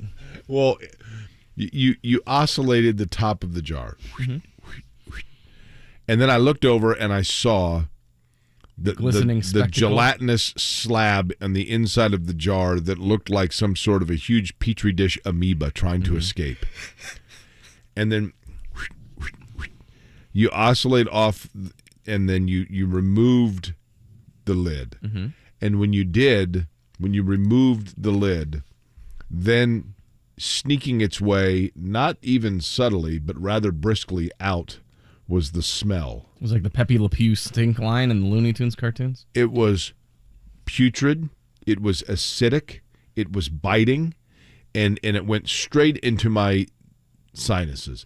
And I was trying to be a team player, and then when that happened, you could open up your sinuses. Always good this time of year. That was the first sensory overload that I had. And as my brain was processing not only what my eye was seeing, but now what my nose was taking in, then Kevin decided to put his mayonnaise in the coffee next to the microphone. And then sensory overload number 3 of the audio of the nature of what was taking place was there. And that's when I realized, Picture a Quentin Nelson. You know what that's the sound of? You know what that is the sound of? What? That is the sound of me jumping right into a huge pool of lava in hell. That's what that is. That's the sound of us jumping up in the mid-market morning rankings. Well, that. And Top 10, here we come, baby. And I also think more than anything, Are you kidding me? The Green Bay radio station does mayo in their coffee every morning, Mark. It's somewhere just a few miles north of here, Jake. There is a proud cat saying, "That is my dad's." Hardly. And I think that's got to warm your heart. Okay. We'll get into the national draft chatter. I refuse to be labeled as a cat dad, by the way, just so you know. Well, we got to watch the TV segment before we make that final call here. Okay. Charles Davis from NFL Network going to join us in the 9 o'clock hour. John McClain, the ever-entertaining John McClain. Again, what will the Texans do at 2? The CJ Stroud curveball, the quarterback decision matters a whole lot for the Colts, and obviously when they're in your own division, takes on extra importance. So we will do that coming up in a busy 9 o'clock hour with also a pair of tickets to the Grand Prix coming up here in a couple of Saturdays on the road course over at IMS. Kevin and Query on a Mayo-filled Wednesday, 93.5, 107.5, The Fan. Drowning in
You're listening to Kevin and Query on 93.5 and 107.5. The Fan. First, you're bringing in expired mayo, and then you're running expired promos. It's not what are we doing expired. What are we doing here? We were just making sure we're on task. Such a glorious moment. We just had to bring it up again, right? What are you talking about? And the mayo expires like in a month. We're fine. In a month? I mean, this stuff's got a shelf life of... I think it could be expiring out of my body here in just a few minutes if you guys catch my drift. Okay.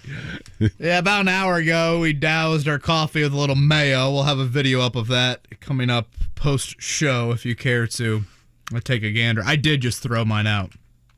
It was sitting in the studio here for a Was little. it clumped? Was it like cottage cheese in there? I had to take a look down in the drain thinking, boy. We're already here at 10. We don't have to worry about the smell the rest of the day. Let me tell you. Is that disposal going to work here? Let me read to you what Wikipedia says about mayonnaise. No, well, all-knowing. Mayonnaise is a French cuisine. Are you kidding me? The French came up with that crap? No, French fries. Colloquially, I can't say that word. Well, if you can't say it, it means it must be good. It's a thick, cold, and creamy sauce. Emphasis on thick. I mean, come on.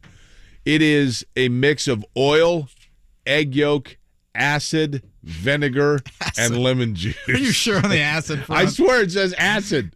Gosh. You seeing weird colors over there? Oh, how about this? It's high in cholesterol. Well, guess what? Well, Mottman said you could do it. Gave the good thing I took approval. my statin. Mottman signed off on it. Yeah, I know. I was Googling doctors all night last night. Get a second opinion. That's right. Oh, I got a second through fifth opinion, all of them which said, don't go near it. Horrible. I think I should send that home with you tonight. Here you go, Boo. We'll spread this in your litter box. We've been talking a whole lot of NFL draft here on the show today. I mentioned this in the opening segment. So rough. I think this is one of the greatest nights you're going to get in the NBA playoffs for round one. 4 games tonight, first off. So this is like a little bit of like the Sweet 16 night. You know, you get the staggered starts in those Thursday, Friday Sweet 16 games. 7 o'clock, Knicks, Cavs. Knicks are going for their second playoff series win in the last 23 years. Lakers, Grizzlies at 7:30. Obviously, the Ja Morant, Dylan Brooks storylines there as they try to keep their season alive. The Bucks at 9:30. That is a home game. So that's an 8:30 local time tip in Milwaukee. Obviously, that series, Jimmy Butler coming off historic performance in Game 4.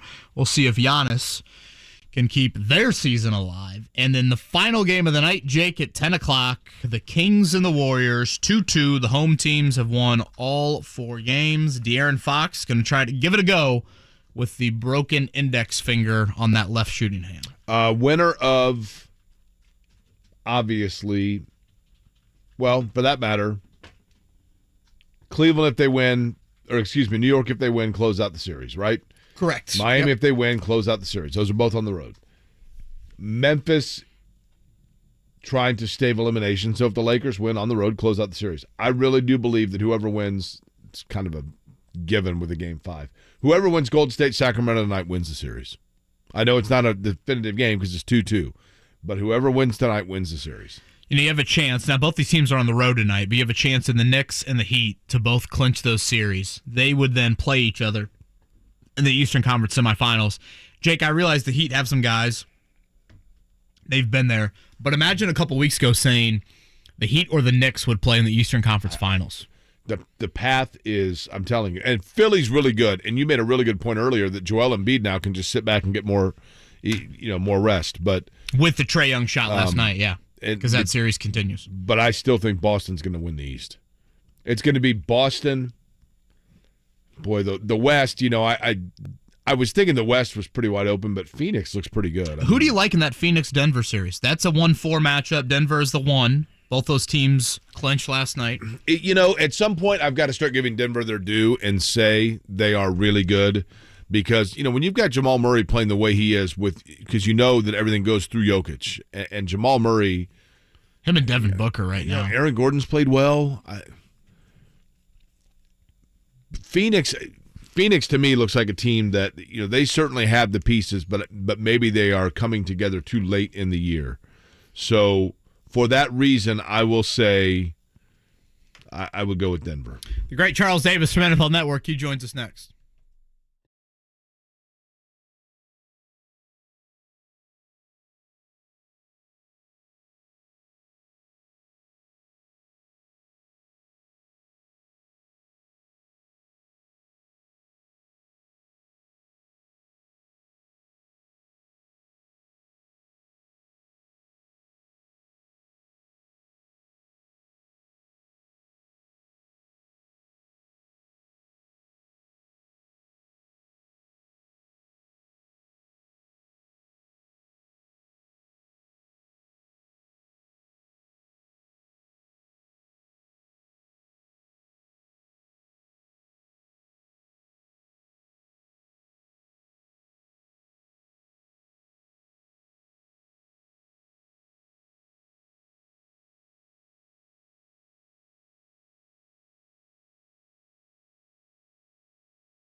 You're listening to Kevin and Query on 93.5 and 107.5. The Fan.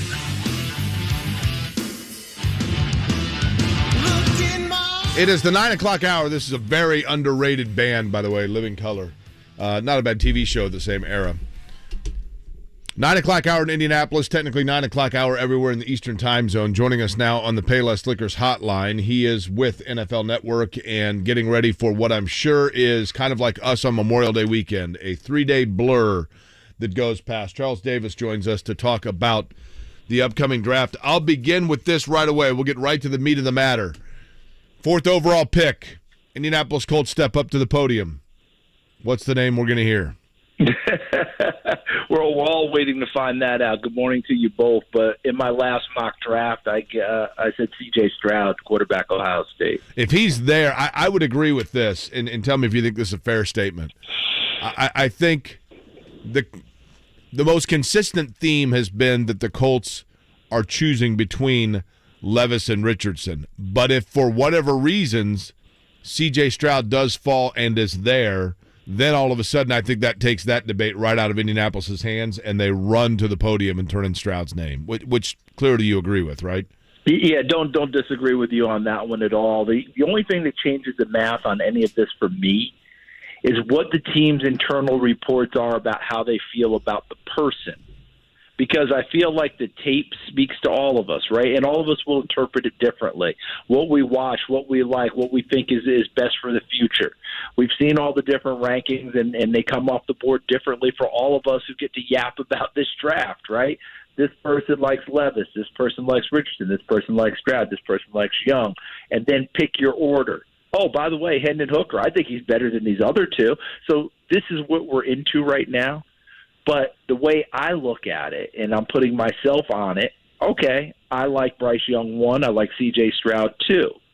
If CJ Stroud is there at 4, if I'm preparing for Levis and Richardson, unless there's something about this young man I don't like or I don't think fits my organization, I think he's the better quarterback, and that's who I'm taking. So Charles Davis is with us, NFL Network. Obviously, they've got live coverage coming up tomorrow night from Kansas City at 8 p.m. Eastern. What did you have Houston then doing it to, Charles? I ended up, we've got all that smoke swirling, right? And I really believe one of two things. Either the smoke is real and all of us are going to need to become fire people, right, and have our masks on and try and interpret it, or the smoke's going to clear and we come back to almost chalk. And if that's the case, Houston would go quarterback. But I went with the smoke, and I gave him a defender at 2, and I went Will Anderson, okay? Everyone's talking about Tyree Wilson, and understandably so. We had the upset last year at the top of the board where Trayvon Walker's traits went ahead of Aidan Hutchinson's production. Guess what? This year I'm feeling like, okay, if I'm doing my mock draft and I'm saying, okay, I'm going to buy the smoke, I'm giving Houston a defender at 2, then I'm going to go with the production. And I went with that there at 2.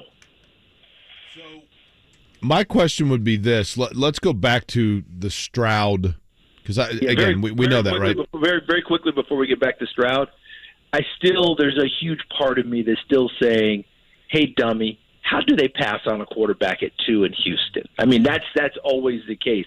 The idea if they have the pick at 12 can come back and get one. But you're at 2. You get to choose and you get to determine your choice, and yet I bypass that in my mock draft. So we'll see how that plays out. Anyway, sorry about that. No, that's okay. So it's a good point. So let's say hypothetically, though, that the draft kind of falls the way that initially we thought it was going to, and as a result, at 4, the Colts are drafting the 3rd quarterback, meaning Stroud and Young are off the board.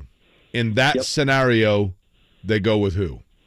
I'm going with Anthony Richardson, and I am putting all my faith in my head coach and my coaching staff and my ownership to sit there for a year and get him right and play with Gardner Minshew this season.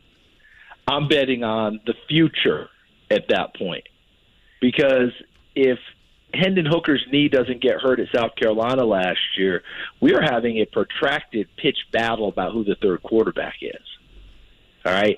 He's kind of out of it in a sense because of the knee, even though we keep hearing his name back in it. I'm not buying that totally. I still think he's going to be the 5th quarterback.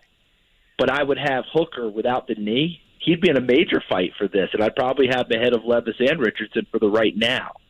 But for the future, I'm going with Richardson. If you're telling me Richardson, Levis, I'm going right there with Richardson.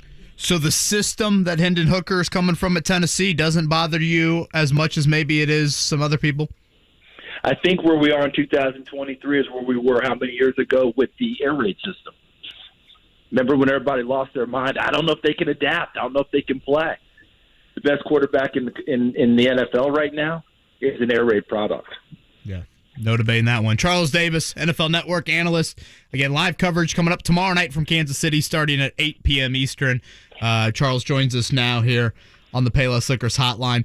Someone brought up to me yesterday, Charles, and again, I don't think you necessarily are thinking this, but for those that are diminishing what CJ Stroud did at Ohio State, was that same chatter not there with Joe Burrow and the amount of weapons he had at LSU?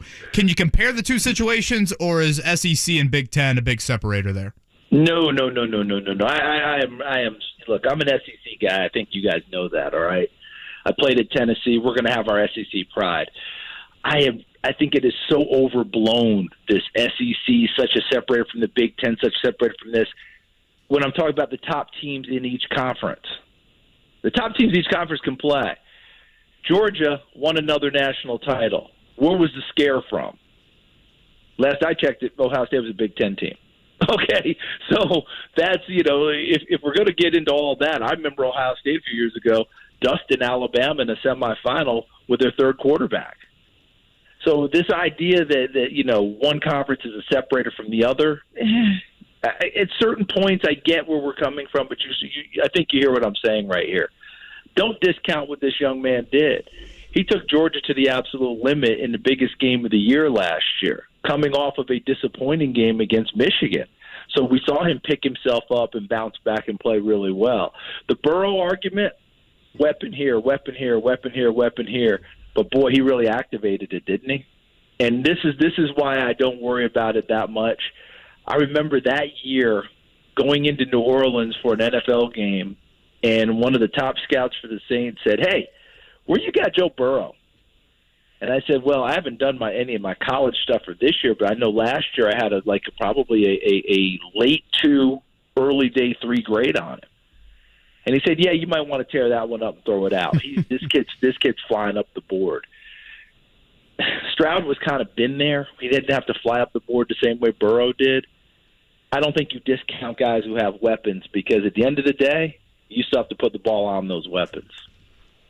You know, the Colts have Charles Davis is our guest on the Payless Liquors Hotline. The Colts have needs, obviously, aside from quarterback. And as a matter of fact, they're an interesting team, I think, because outside of maybe Jonathan Taylor, I guess you'd say Quentin Nelson, there isn't a position necessarily that you look at and say they're good there. They don't need to look at all in any way, shape, or form. So what position in this draft is going to tempt Chris Ballard, where once they get the quarterback position settled, then they get into rounds 2 and forward? What positions are going to be there where even if Ballard didn't think that was necessarily a huge glaring need for Indianapolis, the depth or the skill set of it in this draft is going to tempt him? Tight end's a very deep group overall. We're not picking linebackers at the beginning, but there will be a group of linebackers in the second round that you're going to like that you would have talked about in other years, probably in the first round. I've said this all during this draft. I don't think there are 7 receivers in the first round as we've had in the past. But there are 7 rounds worth of receivers. There is depth there. You can go find guys who can go play. Corners, by nature of what we're doing in college football, where we're throwing it more and more, corners are developing more and more as well. I've told a bunch of guys, I was like, listen, if you're the 3rd receiver on your team, go find out if you can backpedal. Because if you can backpedal, you might be the first corner. And that changes the math for you as a player down the road, changes your paycheck, changes your draft status, the whole deal. And as long and as tall as these receivers are getting, we're starting to bring some of those corners into play as well, like a Julius Brents from Kansas State.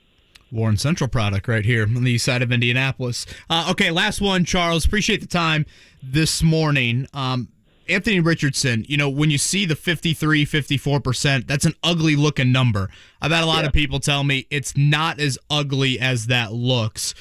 What context do you think there is around his accuracy numbers? Yeah, it's not as ugly. There are some drops. His receiving core wasn't what you would perceive a Florida receiving core to be. So there are some of those. But there are things he has to answer for. And inaccuracy isn't necessarily just whether or not a guy catches the ball. Inaccuracy is where the ball's placed. If he's running a crossing route and you put it on his hip and he's got to reach back to get it, you've killed the route. If he's throwing a swing out of the backfield on a check down and you throw it behind him, now you've taken the receiver out of continuing to run. If you have a post safety and you're throwing into it on a post or a bang 8 and you throw it right into the middle and run your safety right into the big collision, that's inaccurate. Those are the types of things you have to work out with a Richardson and a number of these guys. The one thing I always I'm cautioning everyone on, and it's a caution flag for me.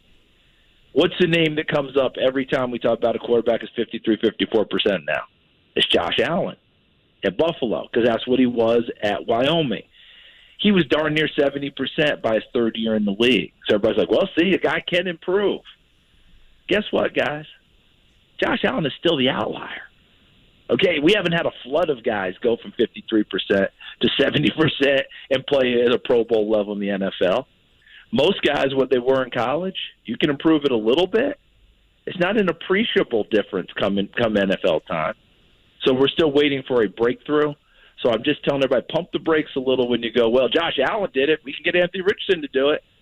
You can get him better, but he's going to have to prove that he's another one of those outliers, because right now Josh Allen still stands alone that way. Yeah, that internal debate between Shane Steichen and Chris Ballard will be very, very interesting. Charles, great stuff as always, man. Again, NFL Network tomorrow night, 8 p.m. Eastern, live from Kansas City. Enjoy the barbecue. Enjoy the draft. Yeah, I appreciate it very much, and I like how you started with "Is In Loving Color" with the band, right? Not the TV show. That's right. Much better staying power than "Color Me Bad," who kind of came went. Color Me Bad, baby, my senior year. Right, one 90210 appearance, and then they were gone. All right, guys, take care of yourselves. Thanks, Charles. That's Charles Davis. Always enjoy him. Always enjoy when he's on the call of Colts games as well. Again, NFL Network coverage coming up 8 o'clock tomorrow night. Do you want to know something fascinating? Always. My 4-year. Thank you, Mark. Because what do we do on this program? I thought you were going to give us a draft number of attendance in Kansas City. Okay, we don't need that. Do you know that in my 4 years of high school, I looked this up once because clearly I have too much time on my hands. The number one song in the United States on the Billboard charts on the day that I entered and began my high school career was "I Will Always Love You" by Whitney Houston. Good guess, Mark. What year was this? This would have been the fall of 1987. Every rose has its thorn. I Want Your Sex by George Michael. Oh. Okay. The number one song on the day that I walked out of North Central High School as a student for the final time was? I have no idea. I Want to Sex You Up by Color Me Bad. Okay. Look at that. Two songs that in no way, shape, or form had anything to do with my high school career at North Central. Or us after the mayo and the coffee. Oh, my. That's right. That was the most horrific thing I'd been through in a long time. Charles brought up Juju Brents from Warren. I would think him or DeJuan Jones, the Ben Davis product, the big ol' offensive lineman, had a nice basketball career. I always enjoyed watching highlights of him playing over at BD. I would say those two will probably be the first kind of indie product that we hear, potentially back into round one, probably more in a round two Friday night range for them. And I would assume Michael Mayer, if you're going to go off of college, Indiana college guys, his over-under is 24.5 in round one there. The Notre Dame tight end. How about Stetson Bennett is like heavily favored to go undrafted? That doesn't surprise me. Isn't he older, number one? And number two, isn't he absolutely seen as the quintessential? You know, he reminds me of... Is he a punchable Georgia frat boy? He gives off Grayson Allen vibes, for sure. Well, and in terms of his resume, doesn't he feel kind of like a poor man's A.J. McCarron, or who was the quarterback at Alabama that was like the winningest quarterback at Alabama for 4 years, but Brody Coyle, I think that's right. Yeah, you know, a system guy, right? Wilson. Florida State's had guys like that. I mean, yeah, but I don't think we're going to hear 4 Georgia wideouts go in the first couple of rounds. Understood. Or 4 running. I mean, I get the offensive line is very good. Their tight ends are really good. Kevin, the NFL is absolutely full of breakthrough defensive players from Georgia. Sure. So I think the thought process is there weren't a lot of games that and give him credit, because when they needed to, Ohio State, he was able to rally them. I just look at it and think Sam Ehlinger goes in round 6, Stetson Bennett can't go in round 6. And I'm sure a lot of it is probably between the ears more than anything. I will be curious to see the order of the Purdue guys. Again, Corey Trice, Aidan O'Connell, Payne Durham, Charlie Jones. I think all 4 of them could be right in there in those middle rounds. Some, I think, view O'Connell potentially as maybe that next quarterback after Hendon Hooker. Where does he fall once you get past kind of the first 4 or 5 guys? I found this interesting. Well, I guess 2 things. First off, and this is very fitting for us today, plus 700 for Will Levis to eat a banana tomorrow night in the green room. Oh, should we do that tomorrow? Okay, so that'll be $10 to win 70 if you want. That I could do. Good. Now, peel on the banana, by the way. I mean, that I can do. And then you did the coffee and the mayo too. You can do anything you set your mind to. Yes, exactly. You inspired Boo today. Again. That's right. That's my dad. I don't know why he has that accent. What? Yeah, it's quite the cat Where did I accent adopt Boo? What was that? Went to Ole Miss. I guess, right? Sounds like Stetson's roommate potentially there at Georgia. Saw yesterday they came out with who will be traded tomorrow night. So think of veteran NFL player to be traded. Of course, last year We mentioned Turron Davenport earlier. The A.J. Brown trade was quite the headliner. A few names they have here: Austin Eckler, Dalvin Cook, Derrick Henry. I think we've almost forgotten Lamar Jackson, and DeAndre Hopkins. DeAndre Hopkins, man. I tend to think the back two names, that was in order of the odds, plus 200 for Eckler, 300 for Cook, 400 for Henry, 500 for Lamar, 700 for Hopkins. I tend to think Lamar or Hopkins would be a little bit higher on that. If you're Baltimore, wouldn't you want to get that? Again, I don't think this is going to happen, but if you were going to do it, wouldn't you want to get it done before the draft so then theoretically you draft your next QB? Yeah, I mean, first, let me go back to this because you mentioned Hopkins. Like, I don't know really what Arizona's doing. Yeah, I would agree. Like, is Arizona rebuilding or is Arizona adding on? What is Arizona doing? Yeah, that's awkward. I mean, to me, that's the biggest question of the draft. Because, and not only that's a huge question because of the fact, Kevin, that let's be real here. With Arizona, I mean, we think Houston is the key at 2. Arizona's a huge key at 3, are they not? Certainly. I mean, both have, I think, equal dominoes. I mean, Houston's kind of blown up a little bit more here as of late. Arizona, you view it as, to your point, Jake, are they playing the win now game? They have a new GM and a new head coach. Anytime you see that, all bets are off in just kind of how they're going to operate. And as much as Kyler Murray, he's coming off the ACL, you could make an argument, when healthy, he's the best quarterback in that division. Geno Smith last year had a nice year. Matthew Stafford, of course, banged up a little bit. But when healthy, I think you can make the argument Kyler is the best guy. But there's so much volatility with him on and off the field. So that's where I think all this indecision comes into play for tomorrow night, and why I don't think it's just we're products of the current environment that we live in and say, never seen a draft with this much uncertainty. I can't recall, on the eve of a draft, really only knowing the first overall pick, and 2 and 3 being such up in the air decisions. Not only position, but trade and player as well. I mean, in the end, is there the chance on Friday that we come in here and we go, you know what? It was all BS. Stroud went second to Houston. Arizona's at 3, took a defensive player, and the Colts then had to choose between Levis and Richardson. Yeah. I mean, that's how it played out last night for the ESPN crew when we were talking with Stephen Holder and Turron Davenport. But, Jake, all it takes is that one team that's kind of just been lurking and can screw up everything or whatever, make, plan Bs and Cs and Ds come into play for everybody. How many quarterbacks have the Houston Texans drafted in their history? I'll say 12. Okay. It's probably a high number. So 12 is your guess of the number? If you go all rounds. I mean, how long have they been in existence? 02? Yeah. It's almost 20 years, or over 20 years. Because, I mean, at some point, don't they have to just say, look, we'll have to figure it out with CJ Stroud. If it's an agent issue or whatever, we'll figure it out. Right here are the quarterbacks that they've drafted in the history of the Houston Texans. This will make Texans fans want to put mayo in the coffee. David Carr, Dave Ragone. Oh, I remember him, lefty. Drew Henson, B.J. Simons. We're waiting. Boy, that's not good for mine. Alex Brink. Oh, sure. Yeah. Household. T.J. Yates. Actually, for a 5th rounder, not a terrible pick. My wife actually hung out with T.J. Yates and his wife one night. Really? Oh. It's a very nice family. Tom Savage, not the former IndyCar PR director. It might have been Tom Savage. Now that you say that.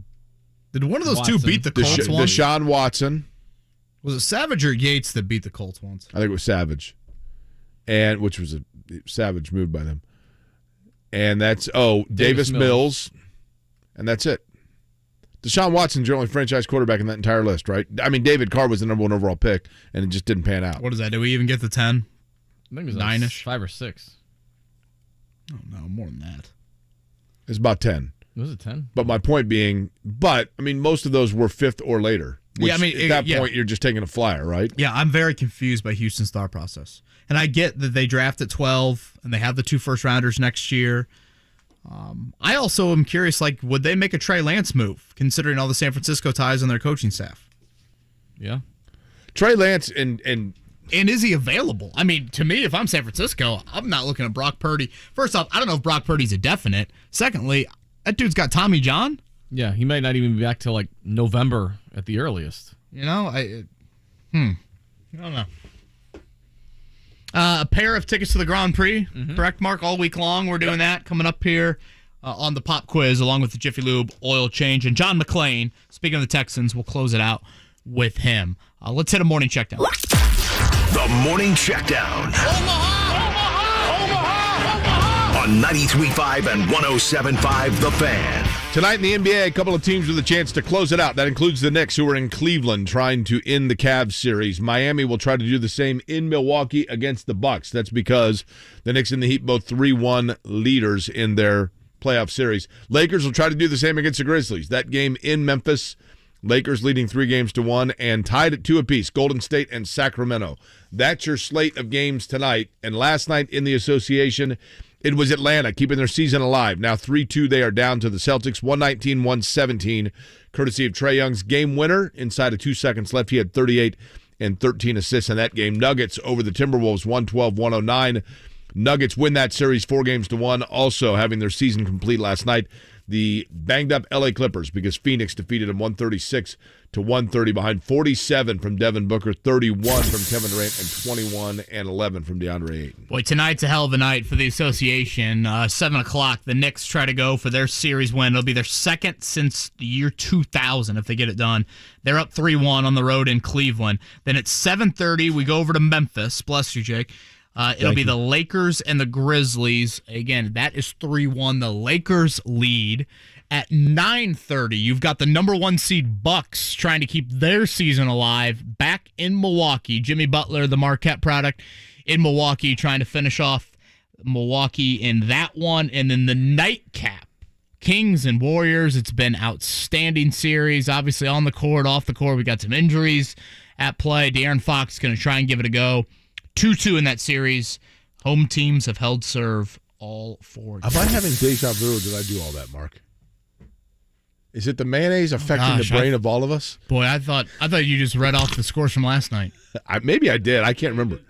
You went backwards. You went for the You went for the games that are tonight, right, and then you went backwards and then did the games. It's the mayonnaise, Kevin. You're excused. You're excused. Yeah. It's the mayonnaise. I'm surprised it hasn't hit my sinuses yet. It's starting to hit some lower body parts. Actually, yeah. If you go bring that tub back in here, that'll clean my sinuses out. Don't tempt me, sir. The MLB yesterday, the Reds. How about that? Don't look now, but here come the Red Legs, right, Mark? That's right. That's 2 in a row. Big comeback for the Reds last night. The Cubs, the shutout, correct? Yeah. Cubs front. 3 runs in the 8th, and they took care of the Padres. This is one of the smoothest checkdowns we've ever done. White Sox continue. We're lubricated. Their April issues. They lose to the Blue Jays. Tigers over the Brewers. Guardians lose to the Rockies. The Cardinals struggling. That is the worst start. 9-15 for the Cardinals. Their worst start since 1973. I feel like we just sent out Griff Whalen and Colt Anderson on that check down, right? On 4th down.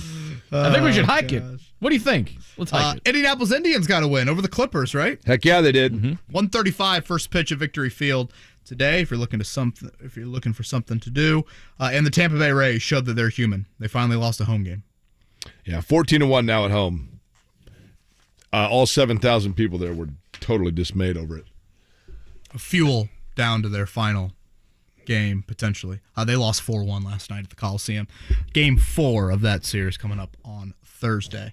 All right, pop quiz again. Pair of tickets to the Grand Prix, Jiffy Lube oil change, and John McClain in about 10 minutes here. Kevin and Query trying to get life back in order. I smell like an egg salad sandwich, but it really, really works.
Studied? Can you handle the pressure? Sharpen your pencils. It's time for the Pop Quiz with Kevin and Query. Brought to you by Jiffy Lube, Indiana's favorite oil change since 1985. Since we have another guest on the program, we've got to do a fairly quick pop quiz, correct? Indeed, and this one not as obscure as yesterday, but honestly, not much better. A number 1 through 8. I'll go with Colts are picking 4. We'll go 4th. 4. Did you just make the plop sound with you? Did you just go? He did. Yeah, it's. I'm like telling you, it's I got the mayo in the brain. Sounded like it. All right. Number 4 is who, Mark? That'd be Eric. What's up, Eric? Mark's excited. Not much. How you guys doing? Okay. Hey, Eric. How are you? Great. Have you been listening to the program for very long this morning, Eric? About 45 minutes. You didn't hear the mayonnaise fiasco, did you? I heard the repercussions of it. Yeah. Do you agree that mayonnaise... The repercussions of it? Go ahead, Mark, one more time, maybe. Okay. Do you agree that mayonnaise is the most disgusting food on the planet, Eric? No. Relish. Ooh. Yeah. That's strong. What do you put your mayonnaise on, Eric? Nice turkey sandwich. Sitting right there in turn 3 under Jake, coming up here in about a month. I could smell it from the perch. Eric, congrats on the Grand Prix pair. Good luck on the pop quiz. Okay, Eric, would you like for me, that would be Jake, to lead you off with question number 1, or would you like for Kevin to get you underway? Go for it, Jake. All right, here we go. Question number 1. There are 4 games on tonight's NBA playoff schedule. As a matter of fact, we just read them to you twice. Which of the 4 series is guaranteed to go beyond tonight? The Knicks and the Cavs, the Heat and the Bucks, the Lakers and the Grizzlies, or the Warriors and the Kings? Ooh, that would be... Which of those 4 is tied up? Warriors Kings. Okay. All home teams so far. All right, Devin Booker and Kevin Durant, Eric, scored at least 25 points each in all 5 of their games against the Clippers in the playoffs, tying an NBA record. Name the other duo that opened their postseason with 5 straight games of 25 points apiece. Was it Michael and Scotty, Larry Bird and Kevin McHale, Shaq and Kobe, or Kareem and Magic? Let's go Shaq, Kobe. Smart. Okay, question 3. Booker finished with 47 last night, his 17th career 30-point playoff game. That is a new Suns record. Whose record did he break? Charles Barkley, Amari Stoudemire, Garfield Hurd, or Kevin Johnson? Stoudemire. All right, number 4 here, Eric. The St. Louis Cardinals lost in San Francisco last night. They're off to a 9-15 start this season, the worst since '73 for the Cardinals when they opened 5-19 through their first 24 games. Who was the manager of the '73 Cardinals? Was it Vern Rapp, Red Schoendienst, Ken Boyer, or Jack Kroll? Third one. Yeah, I laughed too when I read it. You're going with Boyer? Sure. How about another guess? I don't even know. The first one. Rapp? How about another guess? This guy's first name is the same as the color of the team. Nice. He's going with Red. Schoendienst, red. All right, on this day in 1941, Eric, the Chicago Cubs brought this innovation to Wrigley Field. Later replicated and very famous as well in Madison Square Garden. Was it A, the first game with the famous ivy on the walls? B, the first MLB game televised outside of New York City? C, the first organ at a Major League Baseball stadium? Or D, the first electric public address system? That's good. The organ. Okay. Nice. That was a pretty good effort by Eric on that one. He got 1 and 2 right. Warriors Kings tied at 2-2. Red Schoendienst and as well the first organ at a Major League Baseball stadium were correct. Shaq and Kobe too? Shaq and Kobe was correct, That yep. is correct. Where he got tripped up was going with Amari Stoudemire. The correct answer, Devin Booker last night surpassed the round mound of rebound, Charles Barkley. Eric, stay on the line. Thank you for calling. The great John McClain. That is John McClain. Never afraid to say anything. What are the Texans going to do it too? We'll chat with John McClain next. Ray Magliozzi here for eBay Motors. So you ordered a new air filter for your car. You try to install it, but it doesn't fit. so you take a little bit off the sides. What, still doesn't fit? Well, you could try to sit on it. Or get it right the first time with eBay Guaranteed Fit. When you see the check, you know that part's going to fit. Air filters, brakes, headlights, over 122 million parts. Get the right parts at the right prices. eBay Motors, let's ride. Eligible items only. Exclusions apply. Progressive Insurance protects people's cars, homes, and other vehicles. But if you've ever seen our commercials or even just heard our name, you probably already knew that. What you may not know is that we support Humble Design, a nonprofit that furnishes homes for families and veterans emerging from homelessness. Because a little help goes a long way. And a lot of help, well, you get the idea. Now, if you already knew all of this about Progressive Insurance, we're impressed. We'll have to find something else cool to tell you next time. Find out more about how we're dedicated to our customers and communities at Progressive.com. Progressive Casualty Insurance Company and Affiliates. Natalia, solid dismount, but that little pause is a deduction. Top tumblers hope to stick the landing with Coach Jasmine. That aerial sequence still needs work. She needs more certified athletic trainers to find her balance. Focus. I'm going to need you for the all-around. Wait, who's spotting the vault? Indeed can help her hire great people fast. I need Indeed. Indeed you do. We instantly connect you with quality candidates whose resumes on Indeed match your job description. Visit Indeed.com/credit and get $75 towards your first sponsored job. Terms and conditions apply. From the executive producers of Little Fires Everywhere, The Morning Show, and Big Little Lies. What would I tell my 22-year-old self? Starring Emmy Award nominee Katherine Hahn. What does it mean to heal? To move on? Comes a big look. Maybe we end up where we're supposed to be. At the little things. Healing is doing the impossible thing every single day. Tiny Beautiful Things. Now streaming only on Hulu. The Force, frequencies of real creative energy, live, celebrating 50 years of hip-hop. One set, one night. With myself, LL Cool J, and The Roots as the musical backbone. Featuring DJ Jazzy Jeff, DJ Z-Trip, Big Boy, Bone Thugs and Harmony, Common, Jadakiss, Rakim, and more. August 20th at Gainbridge Fieldhouse. Verizon customers get access to exclusive pre-sale tickets now through Thursday at 10 p.m. before the general public on sale Friday at 10 a.m. Get tickets at Ticketmaster.com.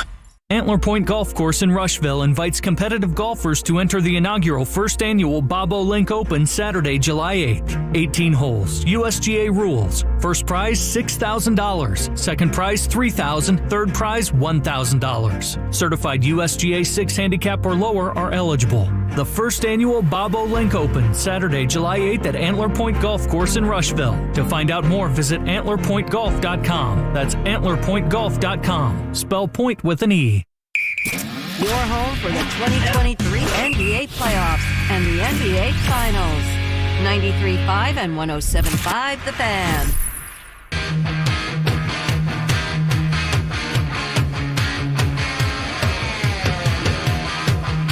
It's Kevin and Query on 93.5 and 107.5 The Fan.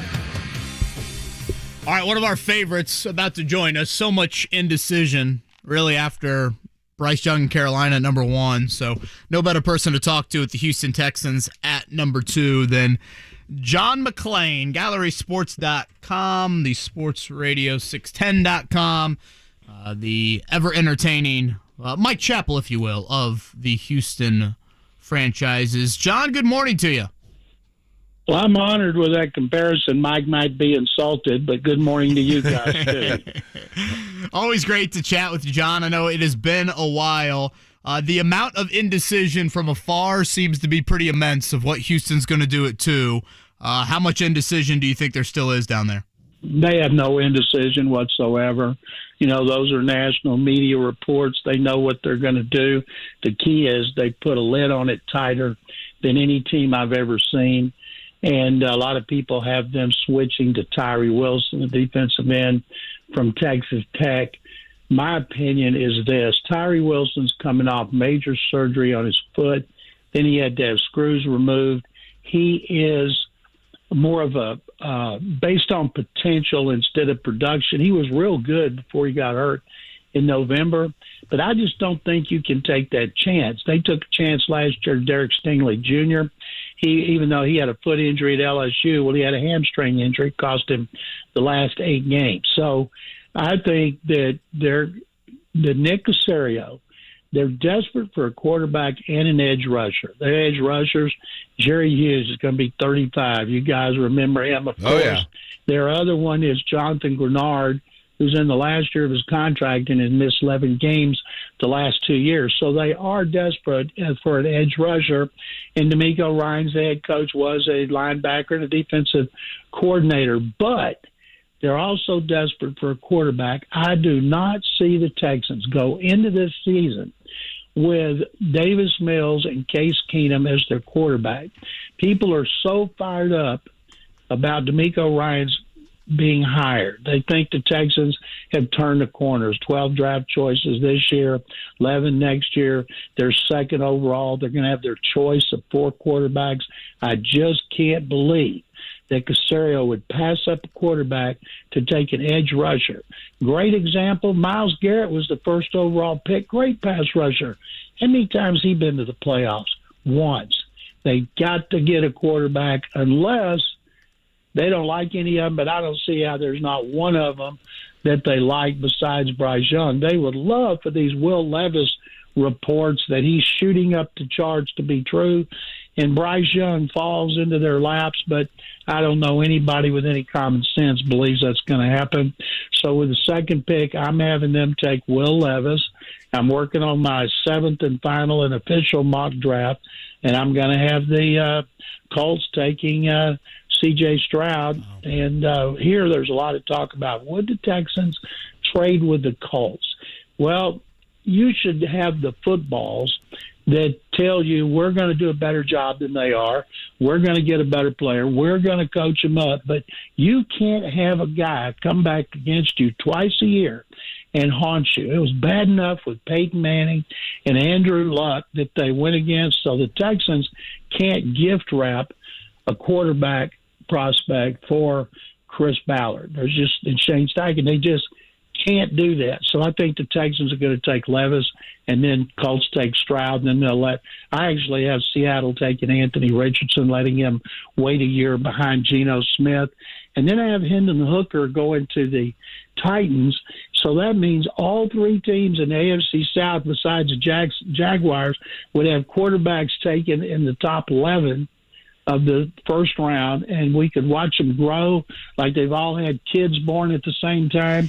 And you want to see who does the best job of raising their kid. You know what's funny about that, John? Of those 4, and I don't have the numbers in front of me, but I think Trevor Lawrence might still be the youngest of all 4 of those guys, right? Well, there's so much time. Hendon Hooker turned 25 on January 1st, and I think that Levis is like 23. And now Stroud's still young. He's 21. Well, yeah, I guess Stroud. Now, that leads to this question, John. John McClain is our guest down in Houston. Kevin had pointed this out, who my coworker here.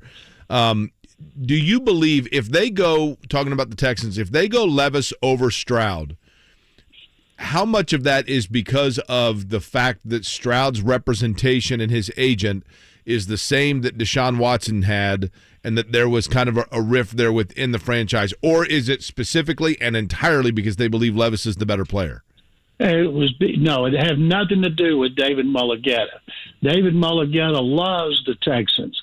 He got a great contract from the Texans. He said, well, let me have a no-trade clause. Sure, you can have the no-trade clause, and then will you trade him to Cleveland? Yeah, we'll trade him to Cleveland. They did everything David Mulligetta wanted. They would never pass up a better prospect based on the agent. And it would be because that they like him better. You know, for all of us, I love watching media. People say they watch tape. I wouldn't watch tape. It'd be dangerous. But I've always considered myself, and this is my 47th draft, I gather information from people I trust. I like going on websites with former NFL people, reading them, watching them on TV, listening to them on talk shows, because I respect their opinion. But most of them are working in the media for a reason. And so it's so interesting to see the disparity where people here, if the Texans draft Will Levis, they have a fan fest for 5,000. They're going to boo him like crazy, kind of like they booed the 11th overall pick in 2011 named J.J. Watt. And so then, but you settle down, you get over it. It's like getting over an illness. Then you get over it, you move on, then you get behind your guy.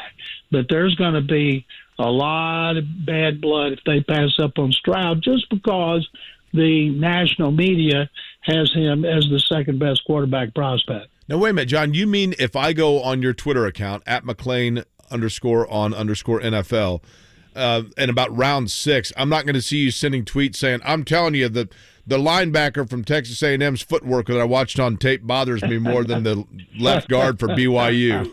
You've seen it, right? You say that's a terrible pick, but you'll never see me trying to break down players' strengths and weaknesses based on just what I've seen.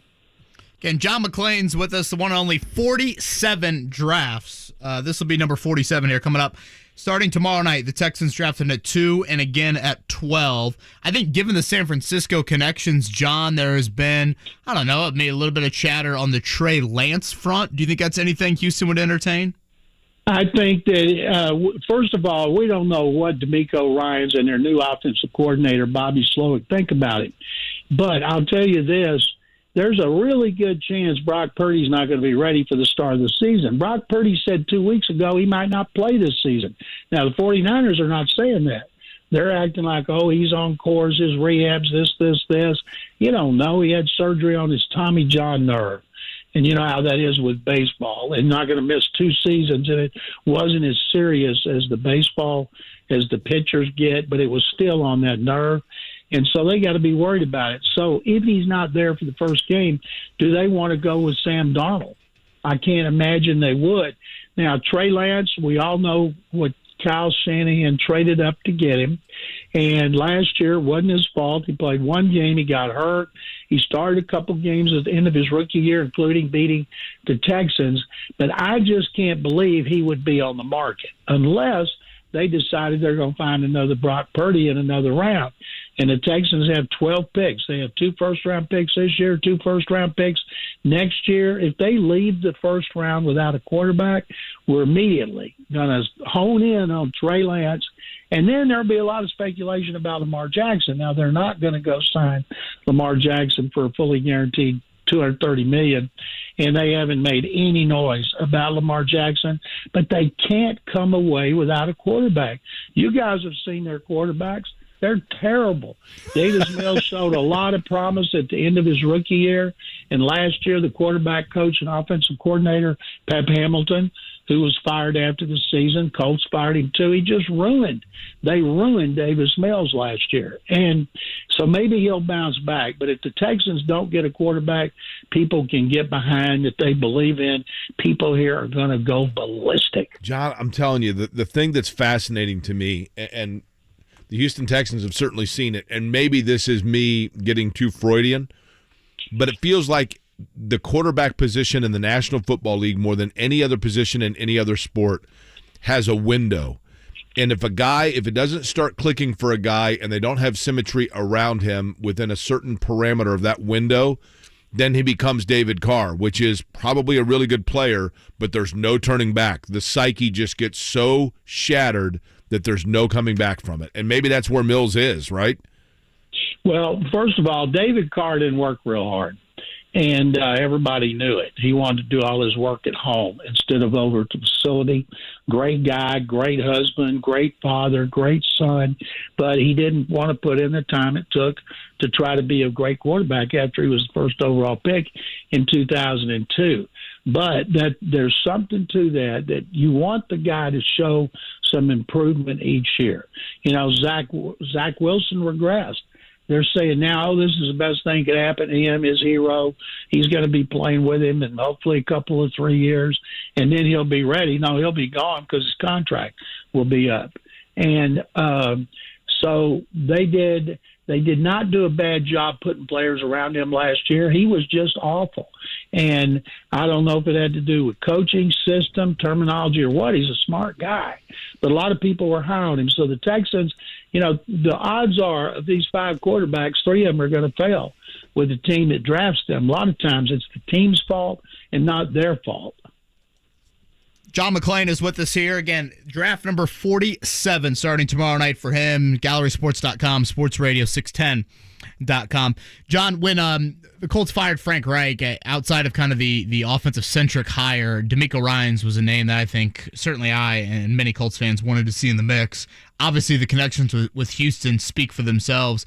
It seems like that's been an injection of life. And maybe I'm just paying too much attention to kind of that welcoming video for Ryans when he became the head coach, but much needed after how things worked out with their past two head coaches and getting DeMeco Ryans back in that building. The last two guys got fired because they did terrible jobs, and they at the time people saw that they did terrible jobs, and Lovie Smith would still been here if he'd had a better offensive coordinator. But he didn't. He's gone, collecting millions. David Culley's collecting millions. We should all be so lucky to get fired and collect millions.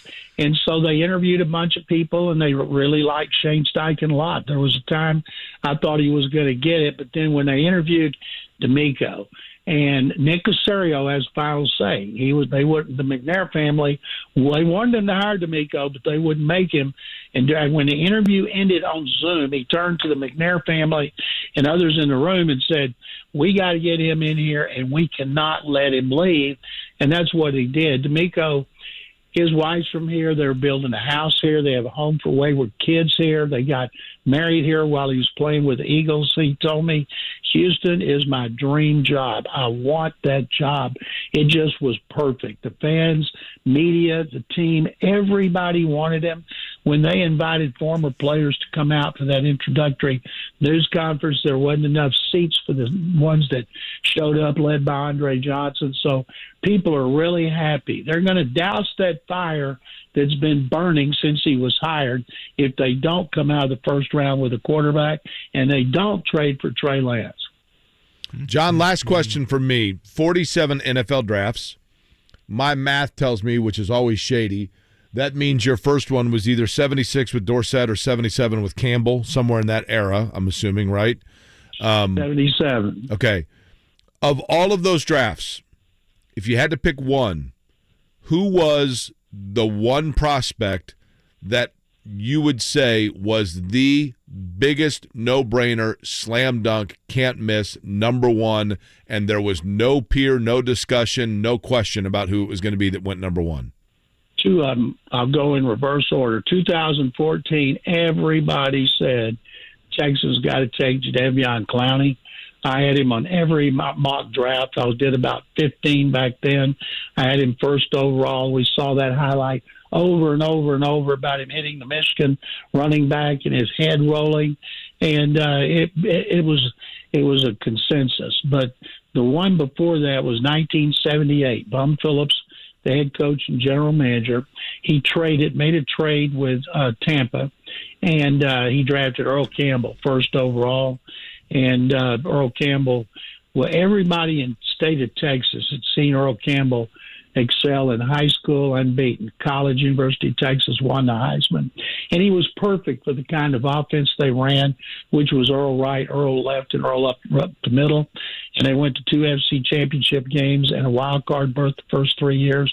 And he was MVP and led the league in rushing all 3 years. That was the biggest no-brainer. And he still will always be the greatest player in our city's history. Somebody to knock him off that pedestal would have to be a hell of a player for a long time. Man, you could sit and have a lot of fun just watching like 10 minutes of Earl Campbell highlights. Absolutely. just running over dudes. Go on YouTube and watch Earl Campbell run. That is exactly right. Literally no more entertaining follow on a Texans game day than John McClain on Twitter during the Colts' embarrassing 4-12-1 season. John McClain provided plenty of levity in following the Texans. John, it's been a while. Always enjoy when you hop on with us. Good luck with everything tomorrow night. And as always, hope all is well in your world. Guys, thank you very much. Good luck to the Colts, and enjoy the draft. That is John McClain, folks, right there on the Payless Stickers hotline. Jake Query, I think if the John McClain scenario plays out, Will Levis at 2, CJ Stroud at 4. Colts fans will be pretty unanimous in their excitement. If Stroud is on the board, they take him, period. There's no way they pass on CJ Stroud. Hell, you might have more Colts fans that are excited about the Texans getting Will Levis. Fair. That's a good point. I mean, that's hard to argue. Levis is just a wild card, right? Again, at least Levis is a guy whose name we've heard about for like a year or so, kind of like the kid at North Carolina, Drake May. He's a guy that's on the radar already, so Right. that it's not like he's a Johnny-come-lately. And obviously Caleb Williams next year as well. But I agree with John. When it comes down to it, you would think Houston's got to take quarterback, just based on what we talked about earlier. Steve Keim, Arizona GM, was on with Dan Patrick yesterday. I thought he made a really good point. His draft was either Kyler Murray or Nick Bosa. You go back to 2019. He goes, you can say Nick Bosa's the better player than Kyler Murray. If I would have drafted him, though, I'd be fired earlier than I did. He kept his job because he actually got a quarterback that was capable. If you don't get the capable quarterback, you're always chasing it, and you're never going to get that. In a different world, the Colts, I think, have to have that philosophy heading into tomorrow night. I could not endorse mayo and coffee more. Yeah, okay. No sure, better jump right, start yeah. to your it's day. Great to do once. Mark, we're going to tweet out that video. Yep. One final time for us on the acoustics. Sure. Absolutely. Yep. From Fair Oaks Farms to Corridon, the plop heard around